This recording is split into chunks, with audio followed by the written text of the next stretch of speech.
For the first time since 1998, neither Tom Brady or Ben Roethlisberger are on the active rosters of the New England Patriots and Pittsburgh Steelers, respectively, as the two teams meet today in the Steel City for the first time since 2019. These are, in fact, my live watch along reactions, live right here on YouTube. I'm your host, Encyclopedia Sports, Cohen Luke 96. Thanks for tuning in and watching. Be sure to like, follow, and subscribe on social media. Links in the description below. Hit that thumbs up button.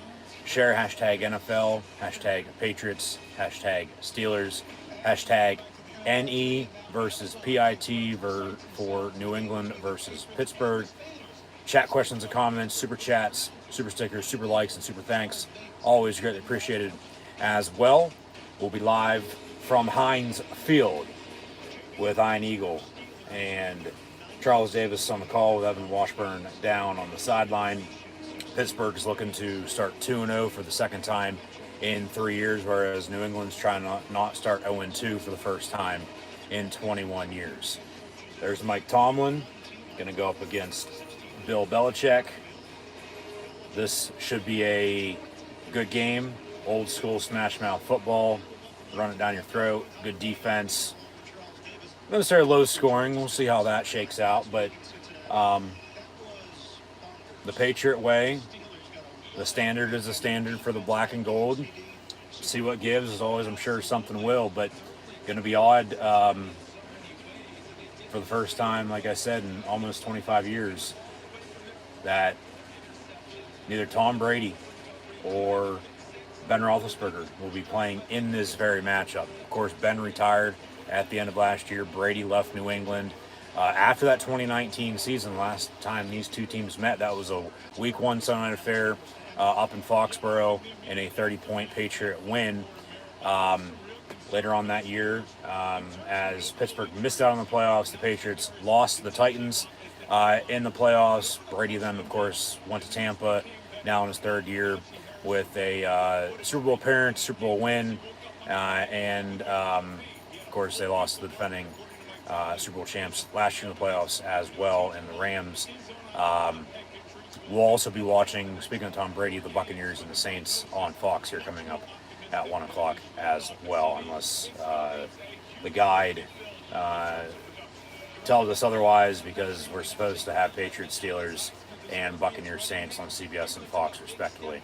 So once again, thanks for tuning in and watching my live watch-along reaction to NFL Week 2 this Sunday, September the 18th, 2022, live right here on YouTube. Be sure to like, follow, and subscribe on social media. Links in the description below. New England went to Miami last week, ended up losing to the Dolphins, who are in Baltimore, taking on a Steelers arch rival in the Ravens today as well. Whereas with Pittsburgh, they went to Cincinnati, played the defending AFC champion Bengals. Were up early, let the game slip away, even with 7 sacks on Joe Burrow and 5 turnovers. Cincinnati tied it up as time expired. However, they missed the extra point. We go to overtime. Special teams errors. Pittsburgh found a way to win in overtime, defeating the Bengals last week, 23-20 in a game of emotions, to say the least. Just back and forth, not knowing what the hell is going to happen. Typical Steeler game, though, for you. And I expect, the same again here today. A few heart attacks by 4 o'clock. But Pittsburgh's going to have to find a running game. Najee Harris banged up with an ankle injury. However, he is active. He will play today. Jalen Warren, undrafted rookie running back out of Oklahoma State, will back up. So we'll see workloads with 22 and 30, respectively. However, Pittsburgh on defense, TJ Watt suffered an injury with under a minute to play in regulation last week. He's on IR. He's not out for the whole entire season. He is not getting surgery. He's just going to rehab his injured pec that he suffered against the Bengals last week. So he'll be back in due time, probably about a month or so from now, 4, 6, 8 weeks. But we'll see who steps up in his absence. on the Steeler defense. But I mean, honestly, yeah, play calling on offense can be a little bit better, but just keep it simple as you did last week. Try to find a running game. Make sure Trubisky doesn't have to do a hell of a lot. We'll see, how short his leash is going to be from the fans. The Steeler home opener, they haven't lost at home since late September last year. They've won 7 in a row. Of course, they tied the Lions right before Thanksgiving as well. But, of course, you have the new stadium name change as well. It's no longer Heinz Field, it's Ackershire, however the hell you want to say it, or however the hell it's pronounced, stadium in Pittsburgh. But it's still Heinz Field to me, and hopefully the rest of the Black and Gold Steeler Nation as well. They still have a sponsorship with Heinz, and then you involve Kraft. Well, Bob Kraft, the owner of the Patriots. Well, there you go with that. But the tunnels are going to be draped with a Heinz Field cover, and then no more ketchup bottles in the end zone. However, they still will have that. It's just going to be digitally on the scoreboard. It's not going to be, because of course they took the big 2 ketchup bottles down, and who knows where the hell those are at. But probably with Joe Paterno statue, to say the least. But with that being said, expecting a good game today. New England's going to have to try to find a running game as well. I mean, offensively, they really didn't have much going for them last week against the Dolphins. But Miami honestly really didn't do much, at least in the second half, to end up winning that game. But they still did enough early, and they found a way to win late and held on to win. So win's a win at the end of the day. That's all that matters, and that's what, of course, both teams are hoping for here today. But coin toss, kickoff. We'll see who's getting the ball, and then go from there. But it should be a good one. These two teams are normally, two of the best in the AFC, and when they play, it's a must-watch, can't miss game. So, like I said, we'll see what gives, but it starts up front. You got to be able to block to run, and with Pittsburgh's injuries, like I said, who the hell steps up? Whether Najee's workload ain't going to be as much, or maybe they keep rocking the Naj and he's a full go, which he's going to play, but the question is just how much will he play, and then how much will Jalen Warren, and how much is New England going to be able to stop him. But then like I said, defensively, who steps up for TJ Watt? Because it's TJ Watt's, Cam Hayward's, and Minka Fitzpatrick's team in general. Now with Roethlisberger retired, it's their defense. Bring the steel curtain down. Run the football, get back to, basic Steeler football and run the damn ball. Basic, fundamentally sound football. Don't turn it over. Run the ball. Play good defense. Rely on your special teams. Check down your tight ends and Pat Freiermuth as well. Potentially look for him to have a big game today. Former Patriot assistant and Dolphin head coach Brian Flores is now also on the staff of the Pittsburgh Steelers as a defensive assistant. So what does he know from New England that Pittsburgh hasn't known in the past that could potentially help out the black and gold today? But just offensively, like I said, keep it simple. Run the football. Don't do anything stupid. No penalties. No turnovers either. Because honestly, last week Trubisky, didn't play that bad. But first home game today, he makes a mistake. Kenny Pickett, rookie quarterback out of Pitt, who also played in this stadium in college for the Pitt Panthers. The damn crowd's going to be wanting him in the ball game. But Pittsburgh's already said that they're going to, try to hold off as long as they possibly can to play him. Because honestly, still, and I said it last week, and I've been saying it all off season, Trubisky does give them the best chance to win. And if it's going to look like this, and you rely on your defense, maybe a little too much at times, yes, no doubt about it. Honestly, you should be all right, and you have him sit, and you have him wait his turn.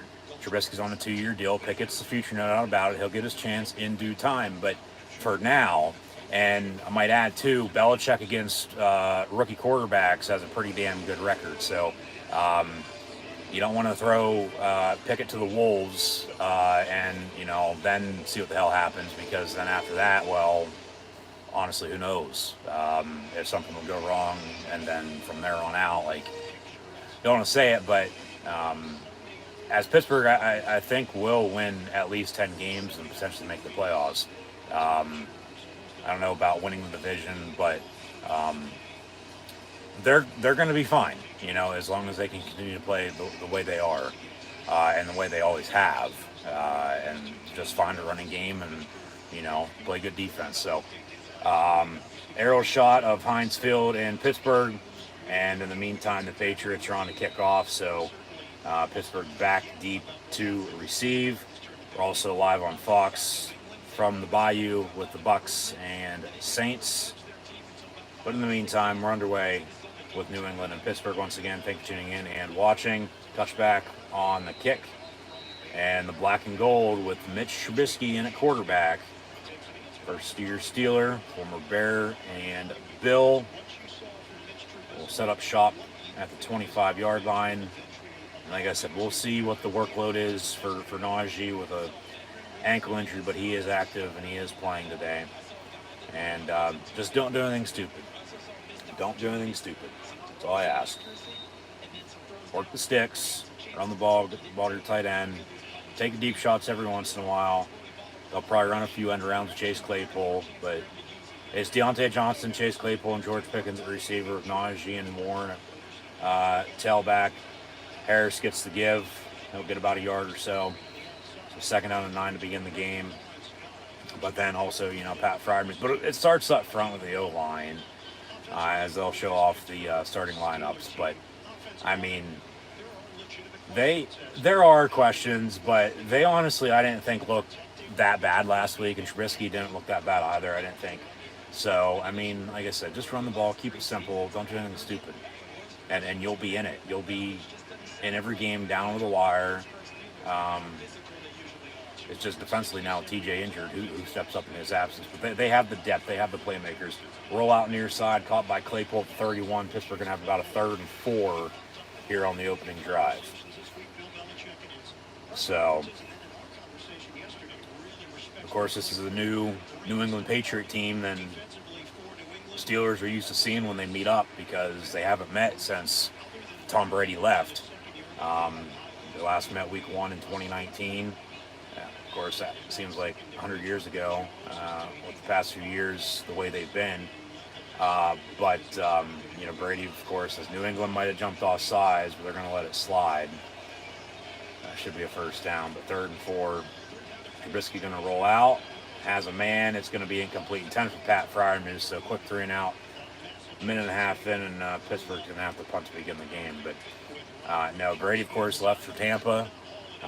They drafted Mac Jones out of Alabama, and he didn't look bad last year in his rookie year. They made the playoffs as a wild card in the AFC East. Of course, lost to the Buffalo Bills, but big booming punt, and it's going to be in the end zone. That's a safety. Thank you. That's not a touchback, it's a fucking safety.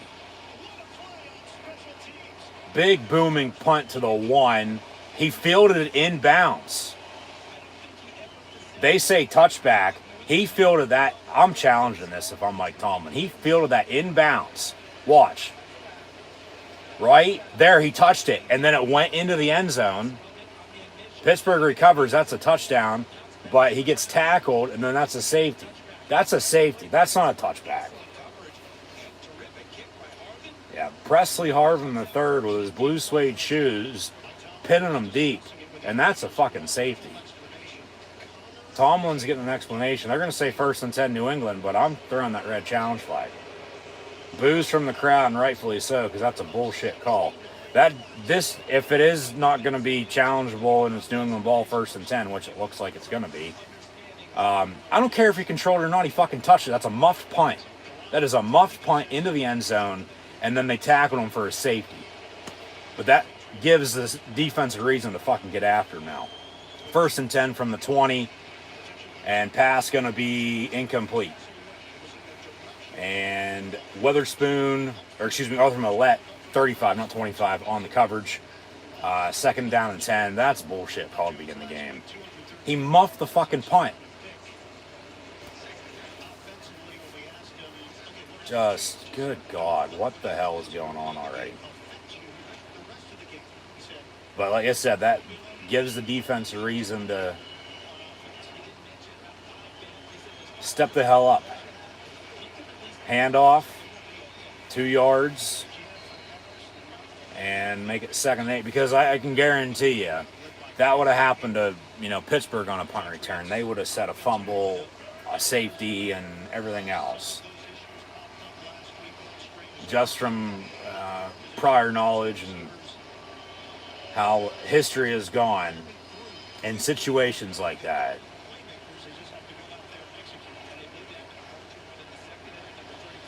Make you want to fight back after it doesn't go your way, and rightfully so. But then when it does go your way, but then they don't call it that, it's like, call it down the middle. Because it wasn't a penalty, it was just a missed fucking call. They should have at least reviewed it.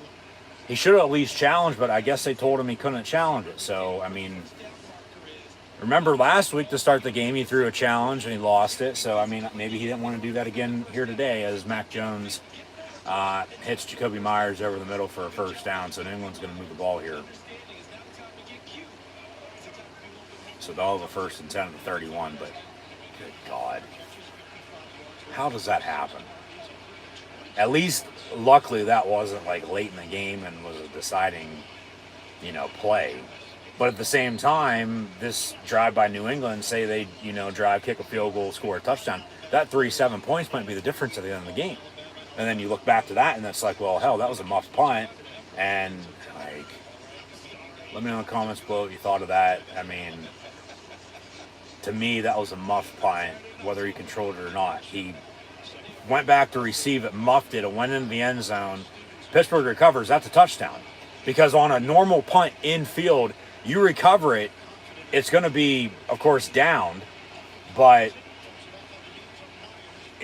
back into the end zone, he was tackled. That's a safety. But, of course, in the rule book, they find a way to, screw over whoever they're trying to screw over and find some leeway, even though there's no room at all. But big 3rd down here again. Yeah, we'll see who, like I said, steps up on defense here without TJ Watt. And he is on the sideline, has headset on, so he's still involved. Cam Hayward in the middle, Minka in the back end.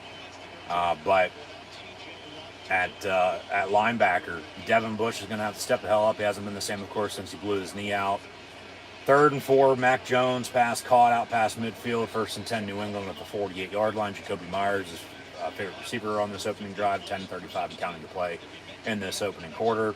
But Miles Jack, they signed out of Jacksonville in the offseason. They have, as Levi Wallace, the former Bill, was on the coverage along with Edmonds, who made the hit. New England out of the gun from the 47, officially trips near side, left to right across your tells and screen ready and auto dial. And Mac Jones going to get hit. Pass going to be caught though at 31, and Nelson Aguilar finally learned how to catch a fucking football, and New England now has 1st and 10 in Steeler territory here. So they'll sub in some guys, but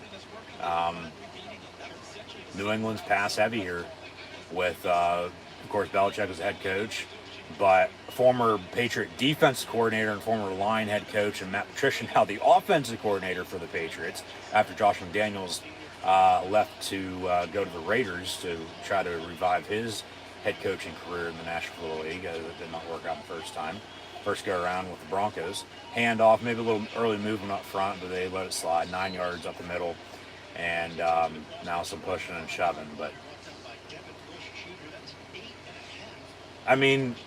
another Patriot-Steeler game with the refs, messing up a call. Just go back to when Jesse James caught the ball and it was a touchdown back in December 17. This is the first time since December 98 that neither Brady or Roethlisberger is on the roster as mentioned. It's Mac Jones and Mitch Trubisky with Kenny Pickett as his backup. Handoff, another first down for the Patriots inside the red zone now, the 16-yard line, 1st and 10. But, start off this game, voila, here we go again. And, New England just says, forget about it, let's roll. And they've moved the ball extremely well in this opening drive. Back to a balanced offense now. They're trying to get the run game going, but Mac Jones with Jacoby Myers in motion, probably going to look to go to him again.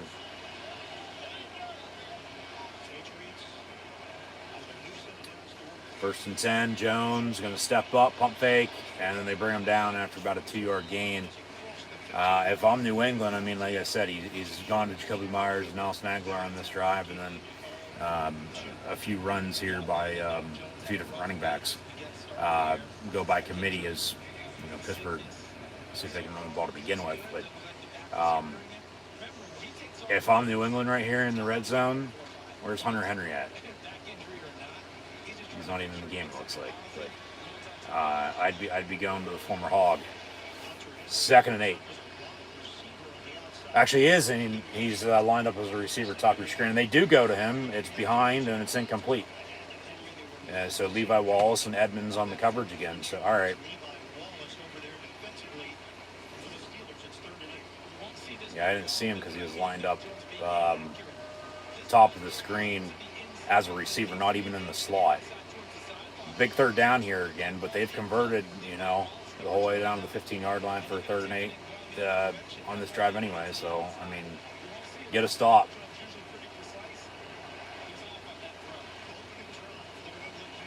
Force a field goal here.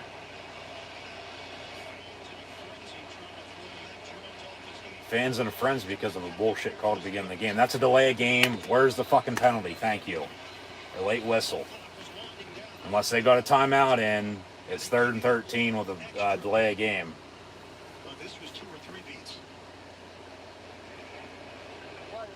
Delay of game, 5 yards, 3rd and 13, back them up. From the 20, 3rd and 13 for New England.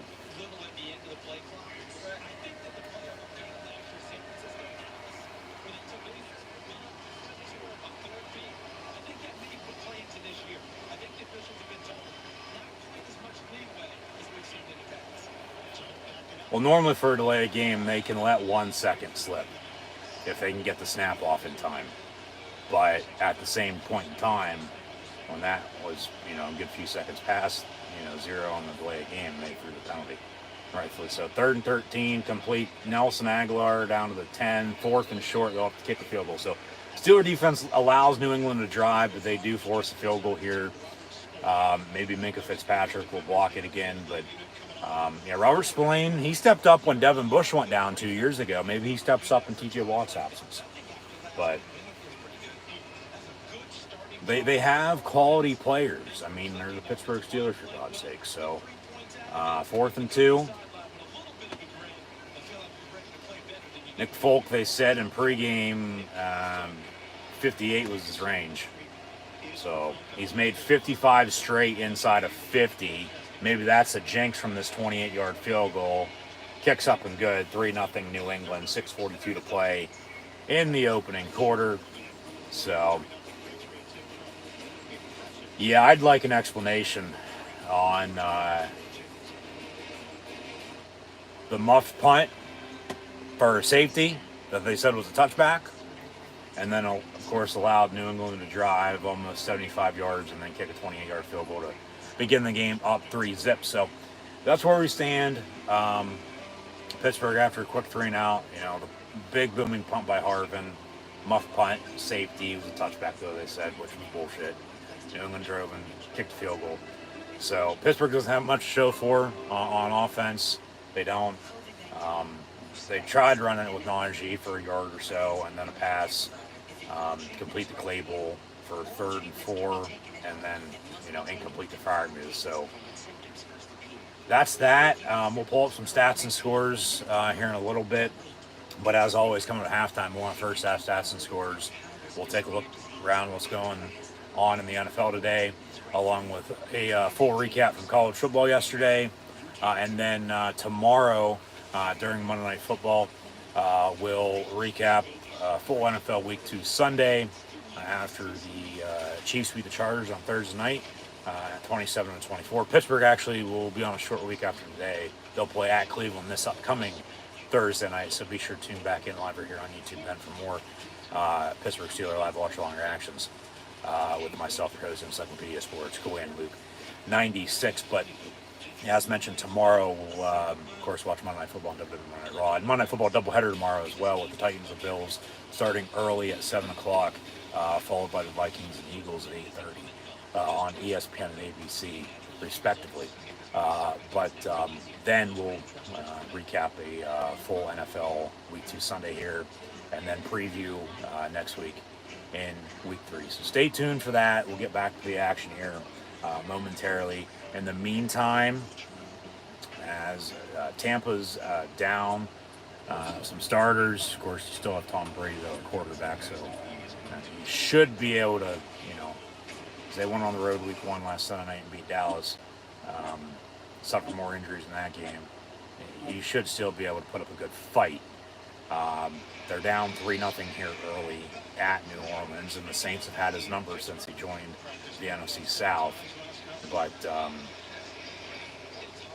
that's a pass for a first down, so they're going to try to tie this game up. If not, take the lead, and we'll get back to that in a little bit. But here we go, Steelers, from Heinz Field in the Steel City. Might as well call it Three Rivers at this point again, because nobody in hell is calling it Ackershire Stadium. I'll just call it the stadium. But yeah. Last meeting without Brady or Roethlisberger, December 6, 1998. It was Drew Bledsoe and Cordell Stewart with Pete Carroll and Bill Cowher as the head coaches. That's old Three Rivers Stadium, parking lot next to Heinz Field. New England won 23-9. The Patriots, to an extent, have had the Steelers' number throughout the years. Pittsburgh's won some big games, though, against New England as well. So we'll see what they do here today. Out of the pistol, 1st and 10. Handoff, Najee. Trubisky should have kept it for him fucking self. Tucked it and ran, let alone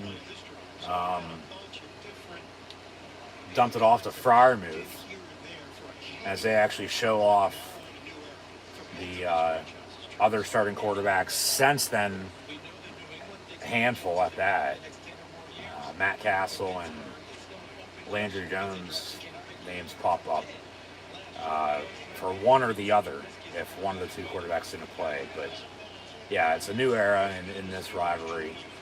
Should still be a good game. Trubisky was going to shuffle it. He's going to tuck it and run. Good call, and then he slides. He probably could have got the first down if he didn't slide. They're going to give him about 6. It'll be 3rd and 3. Yeah. Got an update. What do we got? Cleveland hosting the Jets, who the Steelers play in a few weeks. Nick Chubb, 4-yard rushing touchdown. Brownies up 7 from the dog pound. 3rd and 3, though. Pittsburgh with 5:30 and counting to play in the opening quarter. New England trying not to start 0-2 for the first time in 21 years.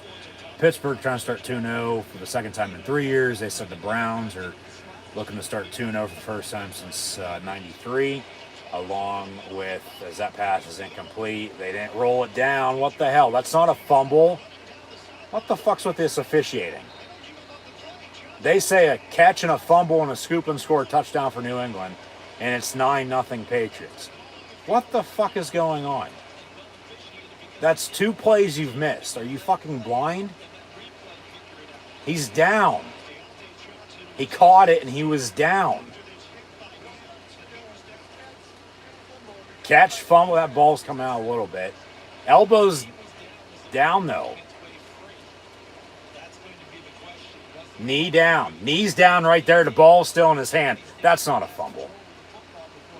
That's going to get overturned. You're throwing that challenge flag for sure. You should have fucking challenged the other one. That would have been a safety. You'd be up 2-0. They'd have the ball potentially maybe now, but you have the ball because they went and drove and kicked 3-0. And they let it go. But he was clearly down. His knee's down. knee, let alone elbow. If his knee wasn't down, the elbow's down simultaneously with the ball coming out. That's a fumble, but his knee was down. And this is going to get overturned, and Pittsburgh should keep it. And on 3rd and 3, that was enough for a first down, correct? Yeah, knee's down right there. And the ball's still in his fucking arm. That's a first down for the Steelers. He caught it. It wasn't an incomplete pass. And yeah, it's a first down Pittsburgh once it gets overturned here. So these Zebras need to get the head out of their damn ass and start calling this game down the middle, because that's 2 fucking plays they've messed up already. And Gene's territory, at his home in the Steel City, going to give us some insight. Would like an explanation on the not safety touchback. Yeah, his knee's down. His knee is down.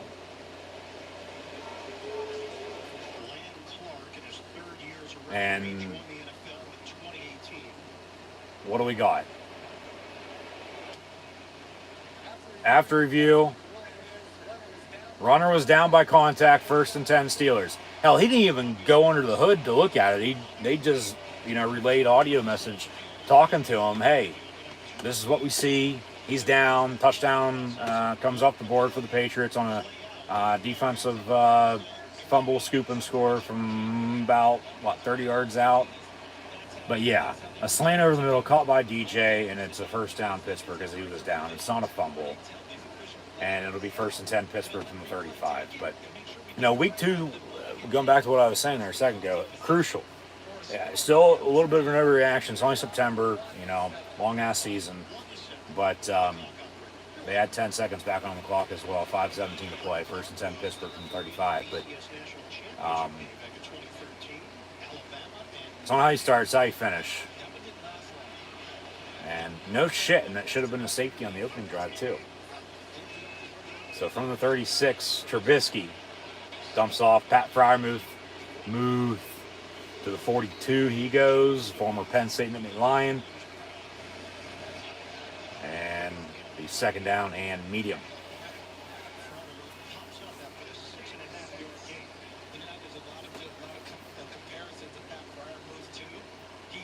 Heath Miller and Rob Gronkowski. They called him Baby Gronk at Penn State because he wore 87.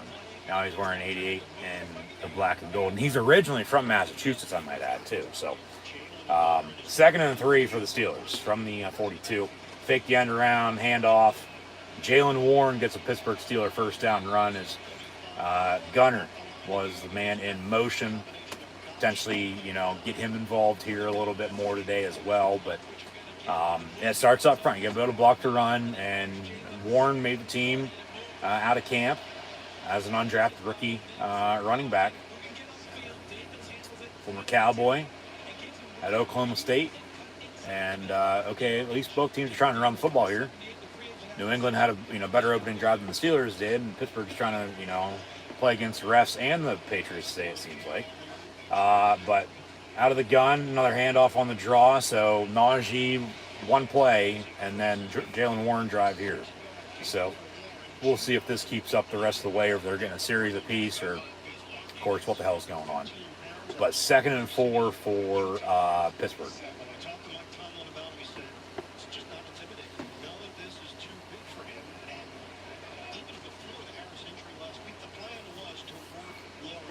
Yeah, because, I'd hope so, that you're going to work him in. Hell, you're number 2 running back. As much as you need to run the football, Najee can be a bell cow, but Trubisky rolls out, play action, complete to Pat Fryermuth for 3.5, maybe 4. He's going to be right there at the marker. He'll be short, 3rd and inches. But under 3 to play now in the 1st. They'll go by committee. At least Warren's a better damn running back than Benny Snell, who they still have. He, mainly plays on special teams. He's not going to be there next year, I can guarantee you that. They had kept him and released McFarland, eventually signed him back to the practice squad. But now 3rd and 1, Najee back in. Okay. So they're just rotating him in and out. And Pittsburgh's going to have to call a timeout. 3rd and 1, 2:25 to play. Timeout, Pittsburgh. So, yeah, play clock winding down. They weren't going to get it off. New England almost jumped off sides again, so they'll take a break. Just make sure you're set, maybe change play call. Probably run the same damn thing you had called, though, when we come back, and, we'll go from there. On Fox, we have Tampa Bay and New Orleans. Saints still lead at 3-0. They got the ball back. So Tampa, of course, on that drive that I was talking about a little bit ago, they got the first down. They didn't end up doing anything. But as Bruce Arians is no longer the head coach of the Bucs, Todd Bowles taking over. Arians still involved with the franchise. Last week on the road in Dallas, he was up in the booth. Today he's on the field and he's already cussing out the refs. So he's still coaching. He's still helping out the Bucs the best he can and get under the officials' skin. Of course, Arians, a former Steeler coordinator, was the OC in Roethlisberger's early years with Bill Cowher, and then into Mike Tomlin before Tomlin let him go, unfortunately. Of course, he went to Indy, took over Pagano 10 years ago in Indy with the Colts when he was diagnosed with cancer, which, of course, ultimately got him the Cardinal job. Took a year off, and then, of course, with Tampa, retired, and still involved with the Bucs. But Bruce Arians has been around the block a time or two, and he knows what the fuck he's doing. And if he's cussing out the ref, something's wrong. Brady, is Tom hurt? Left hand injury potentially. That's not going to be good for Tampa. And it's not going to be good for the Bucs. Their season, just like the Cowboys, the team Tampa beat last week in Sunday Night Football, basically over with no Dak Prescott. You got to have a quarterback in order to win. They're going to start Cooper Rush against the Bengals, who Pittsburgh beat last week, later on today. Dak will be out about the same amount of time TJ Watt is. Different injury. TJ has a pec injury. Dak has a right thumb injury and got surgery. TJ did not. He's just going to rehab it. Here are some highlights between the only two teams to be six-time Super Bowl champions in NFL history. With the Pittsburgh Steelers to be the first. New England, of course, tied when they won Super Bowl 53. Pittsburgh hasn't, of course, unfortunately won a Super Bowl. And going on 14 years now. And today is Robert Kraft's 500th game as the Patriot owner. Is both regular and postseason. Pittsburgh 3rd and 1. They pick up the first down on a simple give up the middle. Yesterday, of course, was my 1,000th live stream, my 1,000th video on the YouTube channel. Live streams catching up to that, though, in due time. But, of course, just want to say thank you for the support. Thank you for tuning in yesterday. Thank you for tuning in today as well. So, 1st and 10, Pittsburgh. Pickens in motion. He was quiet last week. Trubisky going to be picked off at the 25. 10 for Deontay Johnson. It was deflected, batted up, and then New England picks it off. So there's a mistake. Don't do anything stupid, but yet guess what you do? You turn the fucking ball over. So just Pittsburgh not in a good spot right now, even though they're only down 3-0. It's still early. Still a lot of football to be played. Yeah, just good, defensive play. I mean, it would have been behind Deontay Johnson anyway if he would have caught it. But yeah, just a good play, and batted up, and he's right there to pick it off. So New England ball, 1st and 10 with a $1:38 to play in the quarter. Yeah, we'll see if Brady's back in, he hands off. If there's going to be concern for him, I highly doubt it's Tom Brady, for God's sakes. He hardly ever misses a game, let alone a season, unless he's, out with a torn knee after they won 16 games in 07, went undefeated before they lost to the Giants in the Super Bowl that year. Of course, Pittsburgh won Super Bowl 43 in 08. they were showing on the sideline his left hand, but now they're showing his right hand. And he obviously just threw that ball, but a little too much incomplete. You know, with a quarterback, with Dak's injury at least last week, the right thumb injury. He got surgery. And that's on his throwing hand. Non-throwing hand, probably still be playing. Brady, it looks like it's both, but I don't know because I'm not really paying that close attention to this game. They're just, you know, zooming in on his hand. Because if he has something similar, well, you know, he'll be out then for a little bit. But, I mean, who knows? I mean, Pittsburgh does play the Bucs in about a month or so. That the game will be on the 16th of October on Fox, I do believe, here in Pittsburgh as well. So, you know, if Brady is hurt, maybe they get Tampa right at the right time with a backup quarterback when it comes down to it. And, you know, we'll see who that would be. I mean, I would have to think Blaine Gabbert because he has the experience. But they also have Kyle Trask. So, that's probably going to be the hot topic coming out of the day, you know, because it's Tom Brady with a potential injury. We'll see where it goes. I'm surprised people haven't made the joke about Dak Prescott getting hurt during the DirecTV Housewives commercial, flipping the table. But maybe Giselle took a hammer to Tom last night before he left to New Orleans and said, hey, you're not playing anymore. But meantime, Pittsburgh turns it over. Trubisky with his first Steeler interception. New England ball 1st and 10 from the 39. Fake the give. Mac Jones. Dump off. Incomplete. How's that not a fumble? How's that not a catch and a fumble? And why Pittsburgh running back? Like these refs today, on close calls, I get in live time. Like it's a hard job. It's harder than it looks, no doubt about it. But still, it's like as long as you call it down the middle, I don't mind. But when it feels like it's, you know, us against them mentality, hey, so be it. Fuck you, and put your head down and go to work then. So handoff, 4 yards up the middle, and New England going to be set up with a 3rd and about 6, so $1:20 and counting to play. As it looks like we're already in the second quarter with Tampa and New Orleans. Mike Evans down the far sideline, as he's going to be the go-to target today for Tampa. No Chris Godwin, no Julio Jones. Where's Gronk retired? It seemed like last week he was missing him. So who steps up for Tampa on offense along with, you know, running the football with playoff Leonard Fournette. Mac Jones going to go deep, and it's going to be picked off. Minkah Fitzpatrick with the interception at the 22.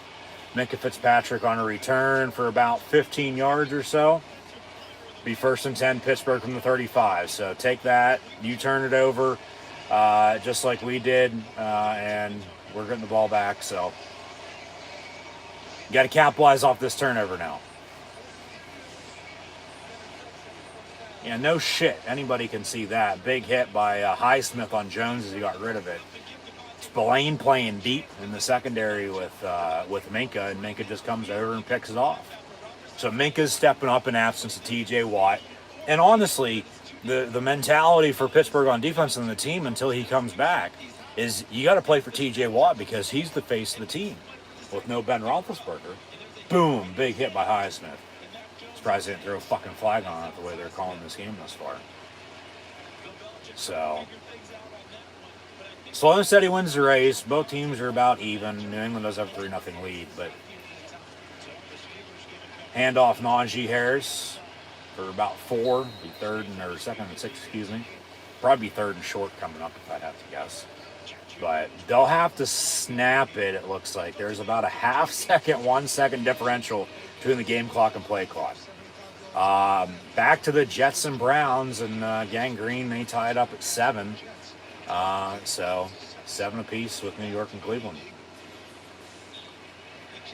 Yeah, Pittsburgh's gonna have to snap this on 2nd and 5.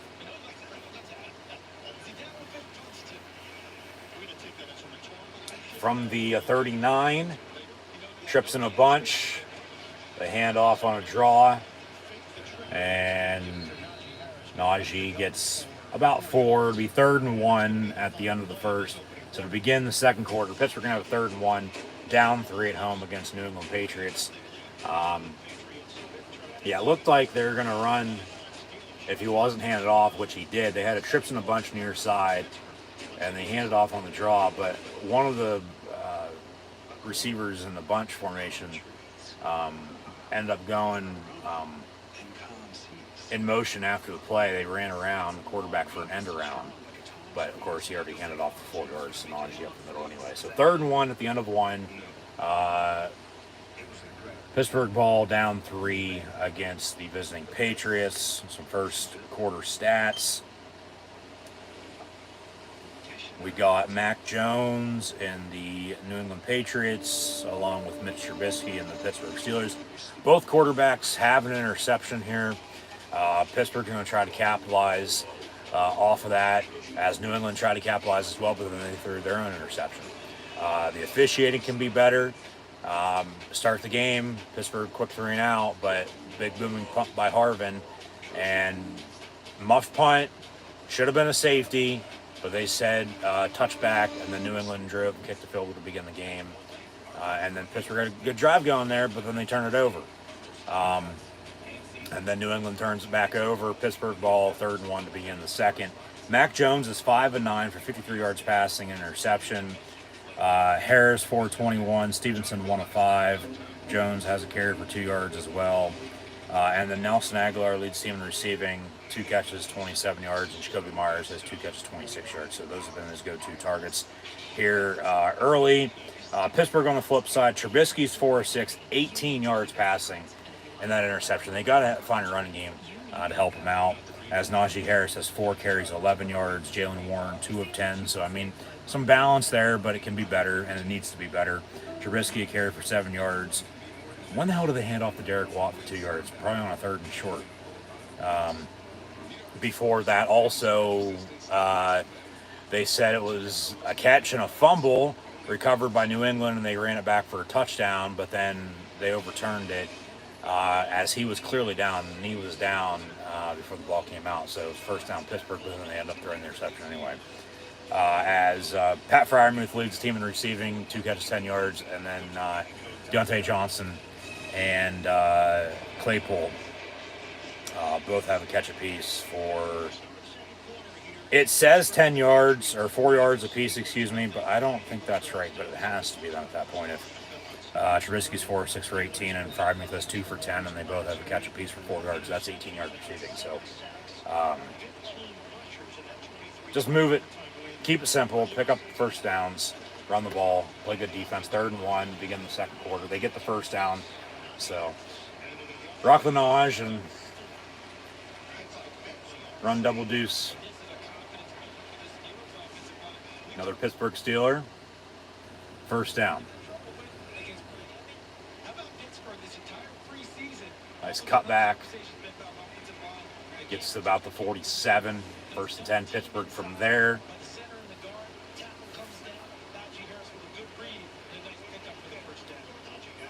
Gunner lined out by himself near side. Handoff to Najee, though. Nowhere for him to go. So 2nd and 10.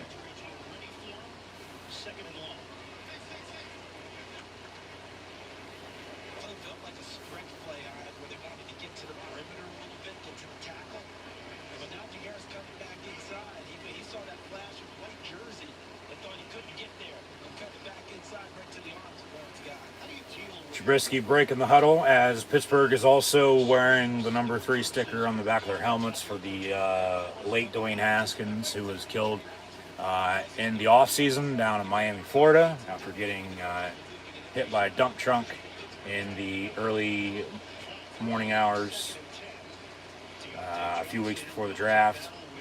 Got a flag on the play, probably a hold. came flying in from the near side.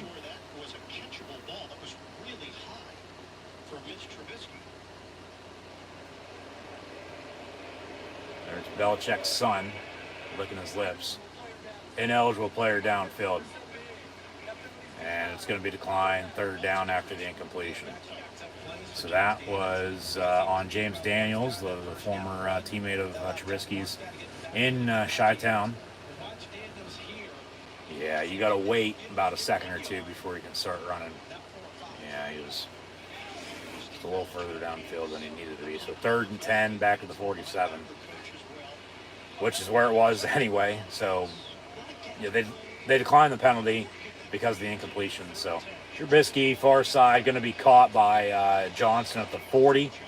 So they get about 13. Be 1st and 10 Pittsburgh from there. I don't like him throwing off his back foot, though. Especially with a defender coming over. That ball could have easily been picked off and returned for a touchdown. But, I mean, he had him open, he hit him, and it's a first down. So just keep the drive alive. Keep it simple. Jalen Warren in the ball game.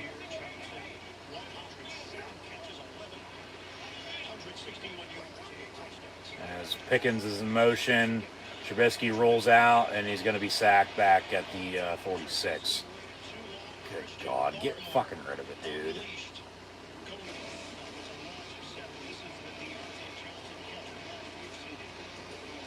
Yeah, that was a nice catch.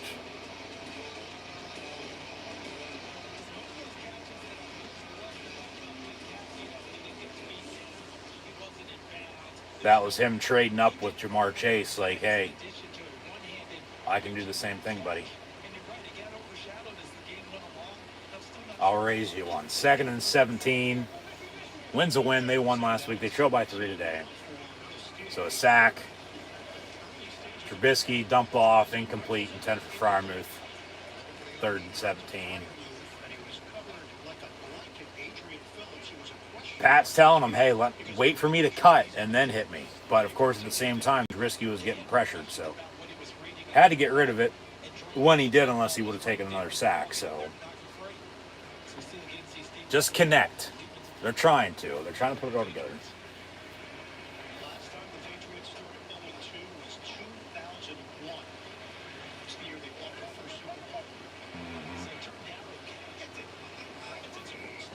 Third and 17.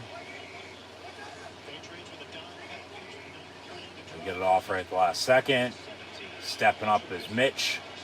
And it's going to be caught right at the first down marker by Deontay Johnson once again. But depending on the spot, they say first down. Move it. Move it. He's pointing first down. Where he spots the ball, though, he's short. They're saying first down. Move the sticks. I'm not going to be shocked if Belichick's going to challenge this. They say first down, though. So 1st and 10 from the 30. Knocking on the door. No challenge. Hand off to Najee. 6 yards. And, I mean, ball came out late. But, yeah, he wants a face mask. And, like, they're letting him play to an extent. But Belichick at the same time knows, like, hey, for a spot of the ball challenge, I'm not going to win it. So he lets it slide. His defense is going to make a stop now. 6 yards up the middle, 2nd and 4 for Pittsburgh. From the 24 officially on 2nd and 4, 11:34 and counting to play in this half. 3-0 New England. Handoff. Najee slips, but he stumbles forward ahead. Okay, they'll give him 3. Be 3rd and 1 again. Just convert. Get yourself in good down and distance. No fucking 3rd and long. You know, keep it simple. 3rd and, you know, manageable to say the least. 3rd and 1, Najee on the give, going to bounce it near side, and he's going to dive for the first down, reach for the sticks, and he gets it. First down. They'll move it, and another first down. So they're able to convert on 3rd down here so far, but at the same time, they got to still be able to capitalize off this turnover. At least tie it up. I mean, you're already now in the red zone. Where are those ketchup bottles at? It's all digitally now. They took the old ones down because, of course, it's not Heinz Field anymore, but it is still Heinz Field because nobody's calling it fucking Acrisure or Akershire or whatever the hell it's called stadium. Three Rivers, by God, might as well go back to calling it that, like I said, but Heinz Field is Heinz Field. But, yeah, they took the ketchup bottles down. That's a delay of game. Unless they reset the play clock. Did they reset it? There's a flag. That's a delay of game. All right, so 2 delay of games there. They obviously didn't reset it. And then, yeah, that was a clear delay of game since they didn't reset it. But so back out of the red zone. But once they get back in the red zone, yeah, no more ketchup bottles. Even though they're still going to have the Heinz red zone, it's all digitally now at this point. So back with a 25, 1st and 15 for the Steelers. Empty set as Warren motions out near side. Trubisky looking the other way, though, over the middle, incomplete. Intended for Claypool. Pickens has had a quiet start to this year. I'd maybe go to him here. Maybe Freiermuth again. I mean, Zach Gentry is backing him up at tight end. You know, maybe him. Maybe even run a screen to one of the 2 backs. Najee's in right now. Freiermuth going to line up near side on the line. Left to right for the Steelers here. Under 10 to play in the second quarter. And Trubisky over the middle, caught by Claypool. And down to the 13 he goes. They got another 3rd and short. Manageable, which is good. All right. Just don't do anything stupid. You know, and keep it simple once again. Like, take what the defense gives you. Trubisky's not a gunslinger. You know, he can, you know, throw the deep ball if need be. They really haven't taken any deep shots, though, with them that have connected so far this year. They tried a few last week, but nothing hit.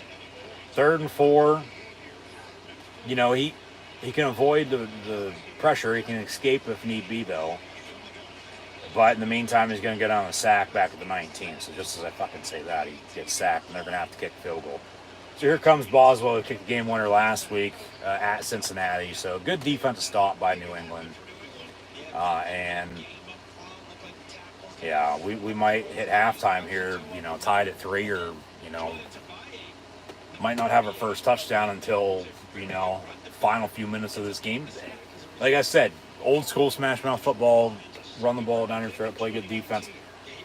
Potentially, you know, low scoring. I mean, I think some points are going to be scored, but it's just these defenses are playing so good right now, making stops when, you know, they need to. And as it kicks up and good, Pittsburgh ties it at 3, 8:35 to play in the half. 3-3 with the Steelers and Patriots. And New England get the ball back. So, I mean, at least they were able to capitalize off the turnover. You, of course, still don't want to turn it over yourself. I mean, now there's going to be some problems, it looks like, with the offensive line. That's 2 sacks by Trubisky already in this first half, when he only had, I believe, 1 or 2 in the whole entire game last week. When they sacked, you know, of course, Burrow 7 times. It does seem like they're missing T.J. Watt coming off the edge on defense, no doubt about it. So who still steps up in his absence today. But, I mean, it's still a lot of football to be played, no doubt about it. So, you know, with that being said, just honestly, as long as they can just continue to do what they're doing. I mean, I wouldn't necessarily want to change a hell of a lot right now. You know, still work your game plan that you have for this game, and, you know, for until something goes wrong, until you need to make a change of some sorts, or, you know, whatever the case may be. Like, just do what you got to do, and they're going to have to rely on this defense. And the only good thing about it is today they're playing at home, you know, compared to, say, up in Foxborough.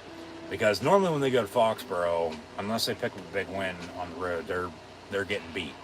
And last time they went up there, they got beat pretty handily by 30 plus. So, of course, today starts a new era. No Tom Brady, no Ben Roethlisberger for these two teams. So, honestly, you get back to the fundamentals and you run the ball and you play good defense. And that's what both teams are doing. Trying to, at least. At least they're running the ball. Pittsburgh was better on that drive. Najee now going to officially have 9 carries for 27 yards rushing. Jalen Warren still 2 of 10. Trubisky's 7 of 12, 50 yards, and that interception, 58 yards, excuse me. And then Deontay Johnson, 3 catches, 33 yards. Claypool, 2 of 15. Freiermuth, 2 of 10. But where the hell is George Pickens at? Where's the screen game that they love to run? Like I said, the deep shots. Trubisky has the arm, but of course they got a block for him to begin with to give him time to throw that deep shot if they're going to. That's the play call. And of course I'd like to see a little bit more from him, and escaping, avoiding a sack, and tucking, running if need be. It's there for the taking. Are they going to grab the bull? But are they going to grab the bull by the horns or not?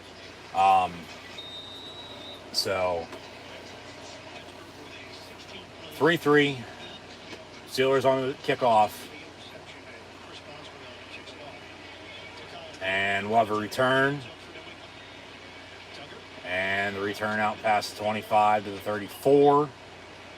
Brought down by Millette and somebody else, but yeah, who steps up for what?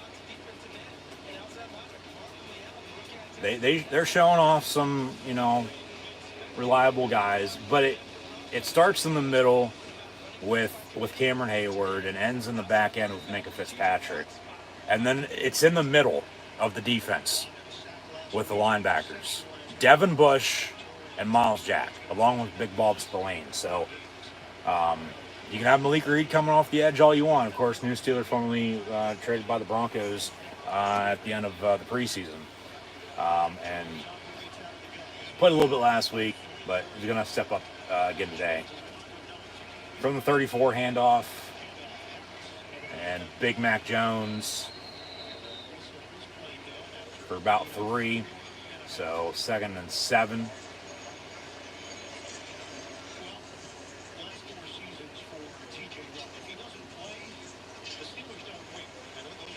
Yeah, that's not a good stat. I don't want to hear that, Iron Eagle. When Watt doesn't play, Pittsburgh doesn't win. He's not playing today. He's on IR. He's going to be out, for a little while. But at least it's not the whole entire season. 2nd and 6. Jones throws it away, out of bounds, incomplete. Good pressure up the middle by Pittsburgh. You trust for letting them play. I like it, but when there's been a few calls, it's like, what the hell's going on? It's like, what are you doing? But Miami 7-7 with Baltimore. That's another studio update. Of course, scores rolling in bottom of our screen as well as we're watching New England and Pittsburgh along with Tampa Bay and New Orleans. Coming at halftime, we'll have first half stats and scores and take a look around the rest of the NFL as well. Going to have a intentional grounding, which of course is lost it down, be 3rd down. And 3rd and long here for New England.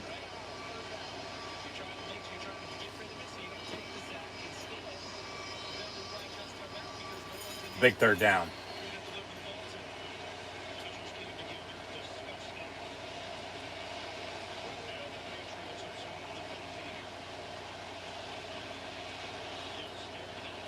Officially 3rd and 16. So, oh hell yeah, let's see if they can get another turnover or big defensive stop. Get the ball back. 2 timeouts, 2-minute warning. Take a lead going into halftime. That's a hold. Thank you. Pass caught. He's short of the line to gain anyway. It'd be 4th and about 2. There's a holding. Clear as day, and the back judge, Whitecapper, saw it. So 10 yards, they're going to replay the down, 3rd and 26, or, give them 3rd down, not 2nd down, or decline it and give them a 4th and short. It was a clear hold, and they called it. Why the hell's OBJ in New Orleans? Is he going to sign with the winning team of this game? Is going to be a buck? They could use him at receiver. Either go back to LA, maybe Buffalo. Tampa could be an interesting choice. Of course, Jarvis Landry signed with the Saints. Jameis Winston gets his former team, the Tampa Bay Buccaneers, jump off sides. So make it 3rd and 26 for the Patriots from the 18. Empty set, 5 wide. And what do we got? Deep ball, tackle him. Okay, 3rd and 26, they get 24, but it'll be 4th and 2 again. And New England's going to have a decision to make to go for it or punt. Let's go. They're going to go for this. Catch them off guard. Jacoby Myers, just a simple post route over the middle, and somebody ball came out late. He was down. Or maybe that they do say incomplete. It'll be 4th and 26. It's definitely going to punt. They're going to punt anyway, 4th and 2. But, okay, so Pittsburgh gets off the field. Get the ball back, 2 timeouts, 6:30 and counting before halftime. And still got a 2-minute warning. So 3 timeouts, see if they can do something. Touchback on the punt. 1st and 10 from the 20. Should be able to drive and score if they don't turn it over. Anyways, you know, with the way this game's gone, as New Orleans leads 3-0 still, and they're gonna almost connect on a deep ball, incomplete, a little too much. Could have been a goal to go there, but Steelers-Browns promo for Thursday Night Football on Amazon Prime Video. This upcoming week I'll have live watch-along reactions live here on YouTube, so be sure to tune in then. Had a few buffers on Thursday with Thursday Night Football on Amazon for the first ever Thursday night game on the platform. I guess there's another way you can also watch the game, I guess. I'm going to have to, check into that. I really don't know a hell of a lot about it. I just watched it, as a normal broadcast, but I guess there's some sort of prime way to watch it where they, show off, like actually on screen, like live stats, and they have the names above the respective players, like as the play's going on, and, video game-esque, if you will, along with, keeping it as, of a normal broadcast as they can. So, yeah, I'm going to have to check that out. I'll probably still watch it, like a normal broadcast anyway, come Thursday night. Just that's the easiest way, best way, for me to watch it. But, no, saying with this game, with the way it's been going,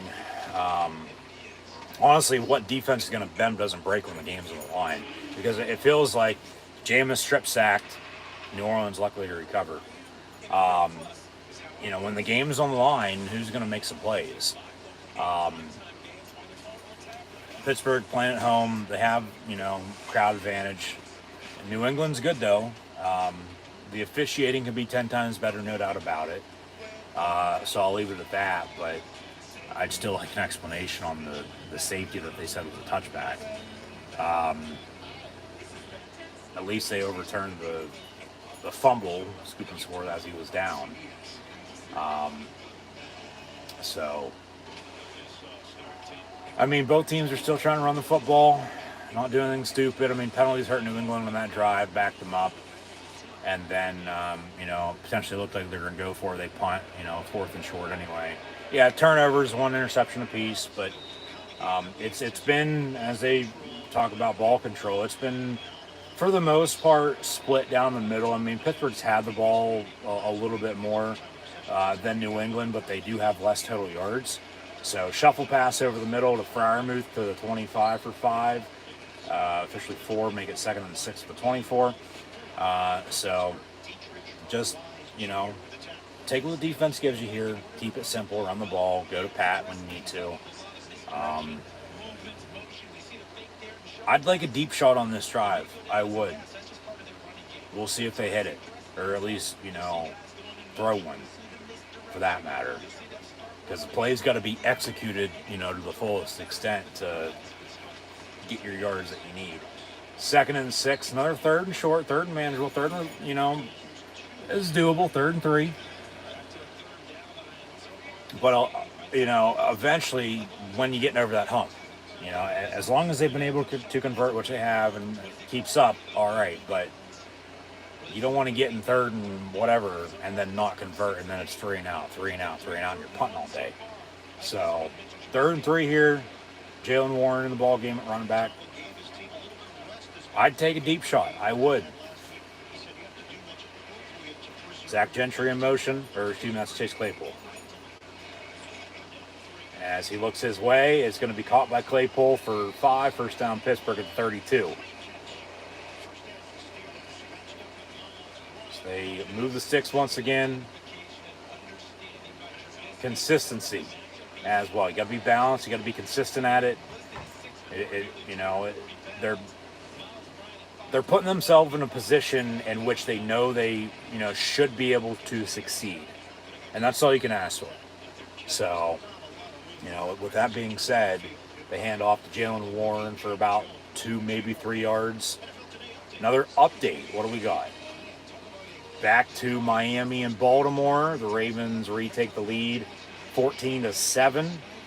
So they've given us 2 updates with the Jets and Browns, and now 2 updates with the Dolphins and Ravens. What game are we going to get double back-to-back updates on next is the question. Coming up at halftime, Noah first half stats and scores, and take a look around the rest of the NFL. Pittsburgh might have moved. That's a false start. It'll be 2nd and 13. So basically, take that first down and 2-yard run off the board because they're back of the 29 now.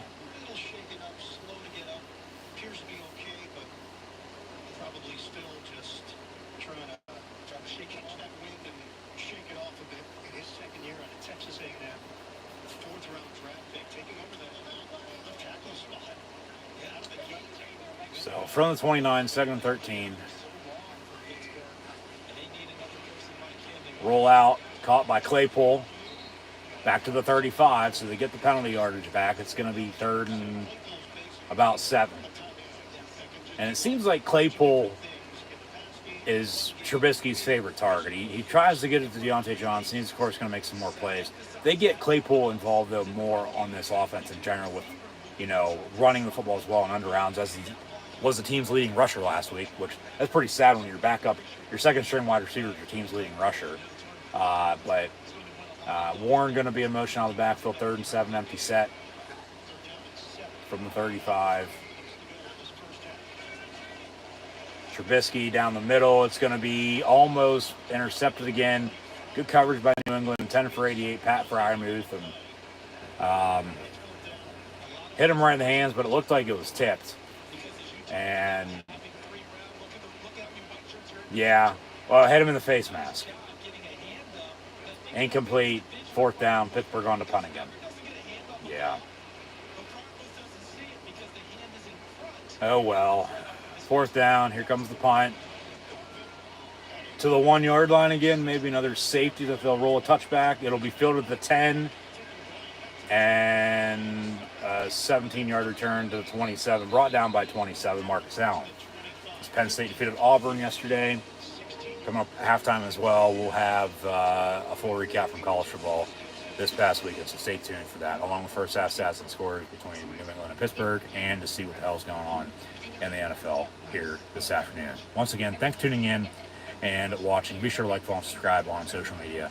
Links in the description below. In the meantime, we'll get back to Tampa Bay and New Orleans as we wait for New England and Pittsburgh to return from a commercial break.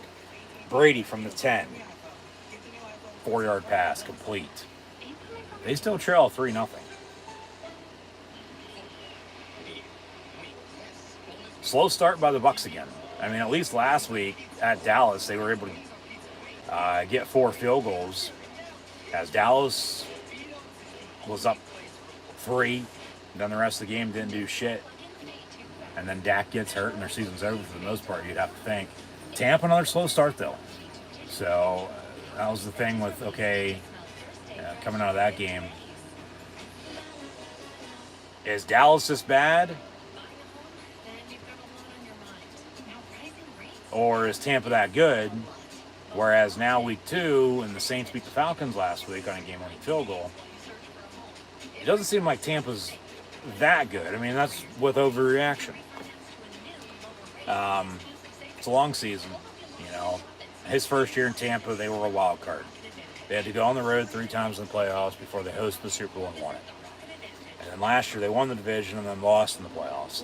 So, like I've said, it doesn't matter how you start, it's how you finish. You could be undefeated, just like the Steelers were 2 years ago, and then lose as many games they lost down the stretch, and then also losing in the playoffs to the Browns, I might add. Or you might start out, winless, which start out on 2, percentage-wise, not good to make the playoffs. But, here's the Dak Prescott commercial of him getting injured in the Housewives commercial, flipping the table.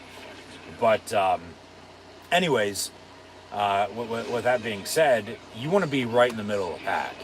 You want to be 500, and you want to get hot come November and December, and because that's when your season is going to be either won or lost, unless you're already out of it. So Pittsburgh should be there. New England, I think, should be there too.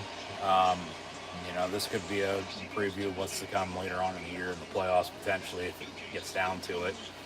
I highly doubt that much. You just never know. That's why, of course, they play the games. But after the Steeler punt, New England going to have a 1st and 10 officially from the 26. And a bubble screen, incomplete, actually picked off. The Marvin Leal, no, they say incomplete, hit the ground. Rookie out of A&M. They also won last night over the Canes. But, simple bubble screen. And he got his hand up right there and batted it down. Okay, it did hit the ground before it popped back up into his gut. And he started running it back, so they rolled it incomplete. At least they could see that, and they couldn't see the other shit they missed. But 2nd and 10 for New England. So he's making some plays. They drafted him in the 3rd round this past year. Detroit's up 22-0 on Washington. From the 26, 2nd and 10, Mac Jones, complete, Nelson Aguilar, and brought down. They're going to roll him short. 3rd and 1. Or did they give that first down to him? He was jammed at the line of scrimmage. And then Miles Jack on the tackle. Yeah, 3rd and 1. 3rd and 1 for New England here. It's probably the final play before the 2-minute warning, I might add, as well. And then Pittsburgh, if they can get a stop, get the ball back with 2 timeouts, under 2 to play, length of the field to go to, take a halftime lead. Play clock at 3, 2, 1. They'll call a timeout. New England's first. So they stop it with 2:18, and they'll have a 3rd and 1. 3-0 New Orleans.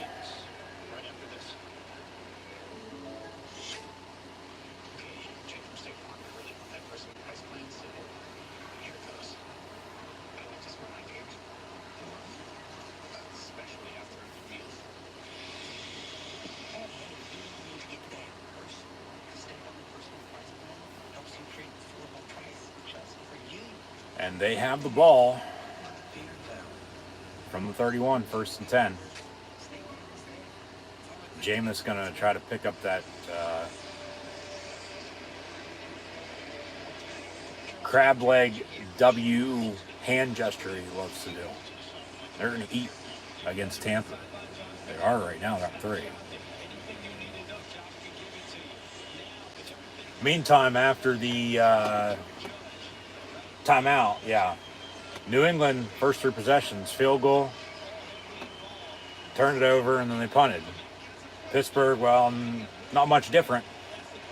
Punted, interception, field goal, punted again.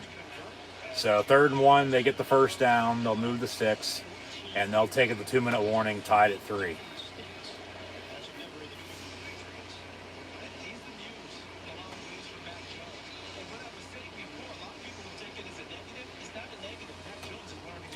So 2 minutes to play in the half, 3-3 with the Patriots and Steelers. Why are they showing Brian Hoyer? Because he ain't getting ready to play or anything like that. He is the Patriot backup. He's been there a while. And he's also bounced around. He's also beat the Steelers and a few other teams. But it doesn't look like Mac Jones is hurt, and he wasn't warming up or anything like that. So I have no idea why they were showing Brian Hoyer, former Spartan. But yeah, there's that. All right. But 2 minutes to play, 3-3 with New England and Pittsburgh.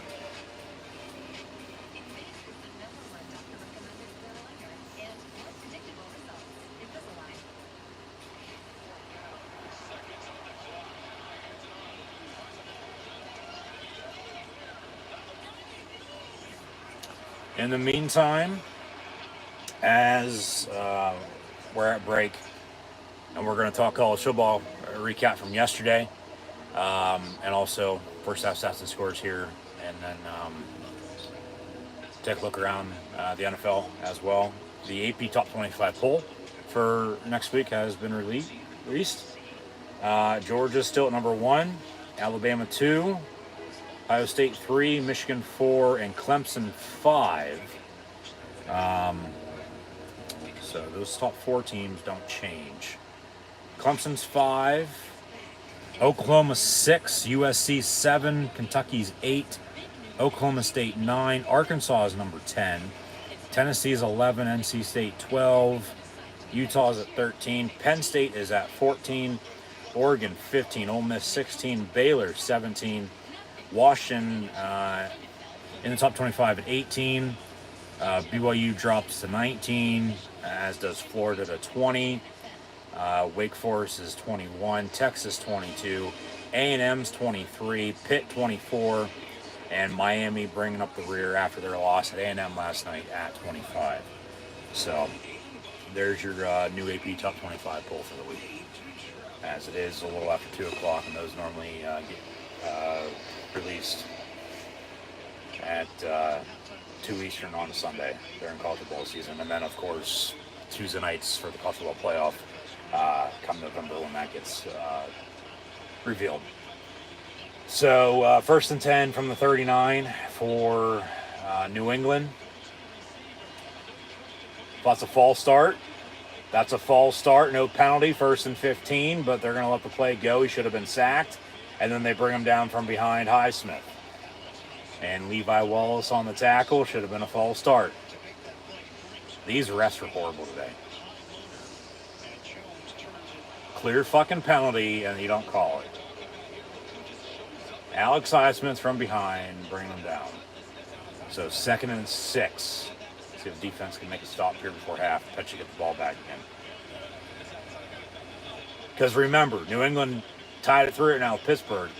2 timeouts, minute 23 and counting to play. They do something before halftime, they're also going to get the ball to begin the 3rd quarter. So, Pittsburgh, defensively, they're going to have to make some stops here if they want to, keep this game close, because honestly, they do something, it might get out of hand. And you're playing catch-up then in the 3rd quarter. And in the 2nd half in general. And then from what you've shown on offense thus far, not much just like them, but, you might be in trouble. It comes down to it. 1st and 10 from the 49. Mac Jones incomplete. 10 from Myers with Devin Bush on the coverage. He must have heard footsteps. And falls incomplete. 2nd and 10.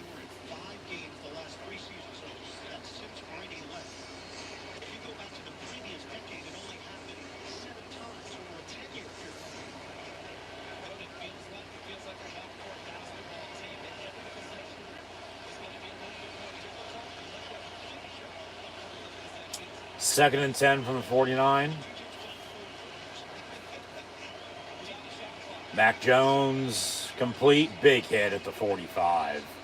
Robert Spillane gives New England a 3rd and 3. It doesn't seem like they're in any hurry, but they're knocking on the door for field goal range here with 2 timeouts and 35 seconds and counting to play in the half. They got to get a 1st down, though, if they want to get in field goal range to keep this drive alive. Jones, deep ball down the far side, and it's going to be caught. Nelson Aguilar, what a catch, and he walks in, touchdown New England. You got to be fucking kidding me. Jesus Christ. So they take the deep shot. And Witherspoon on the coverage. And New England goes up 9-3 here, 22 seconds to play. Yeah, he went up and grabbed it. Damn it.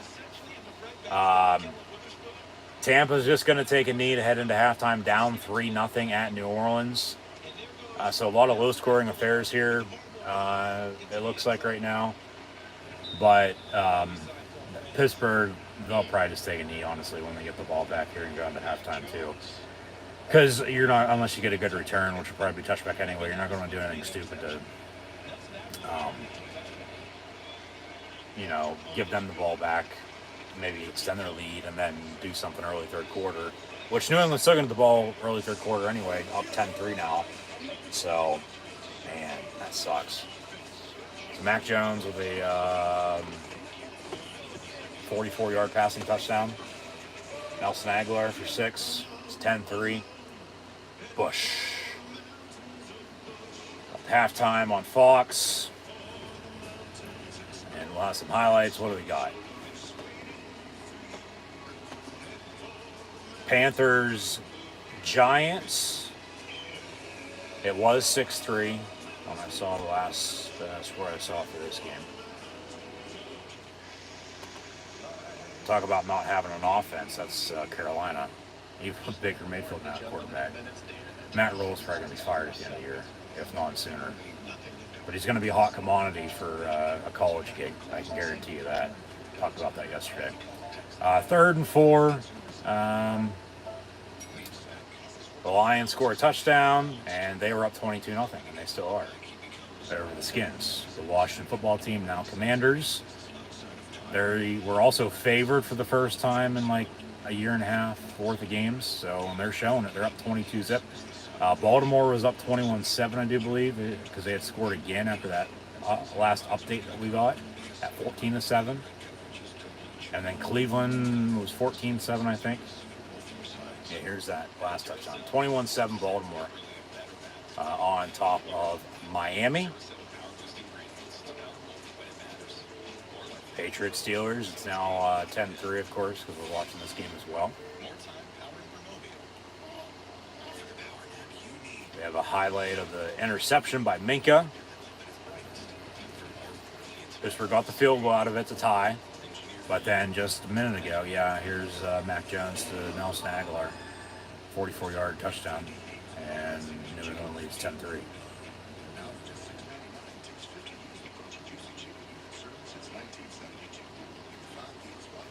Jets and Browns.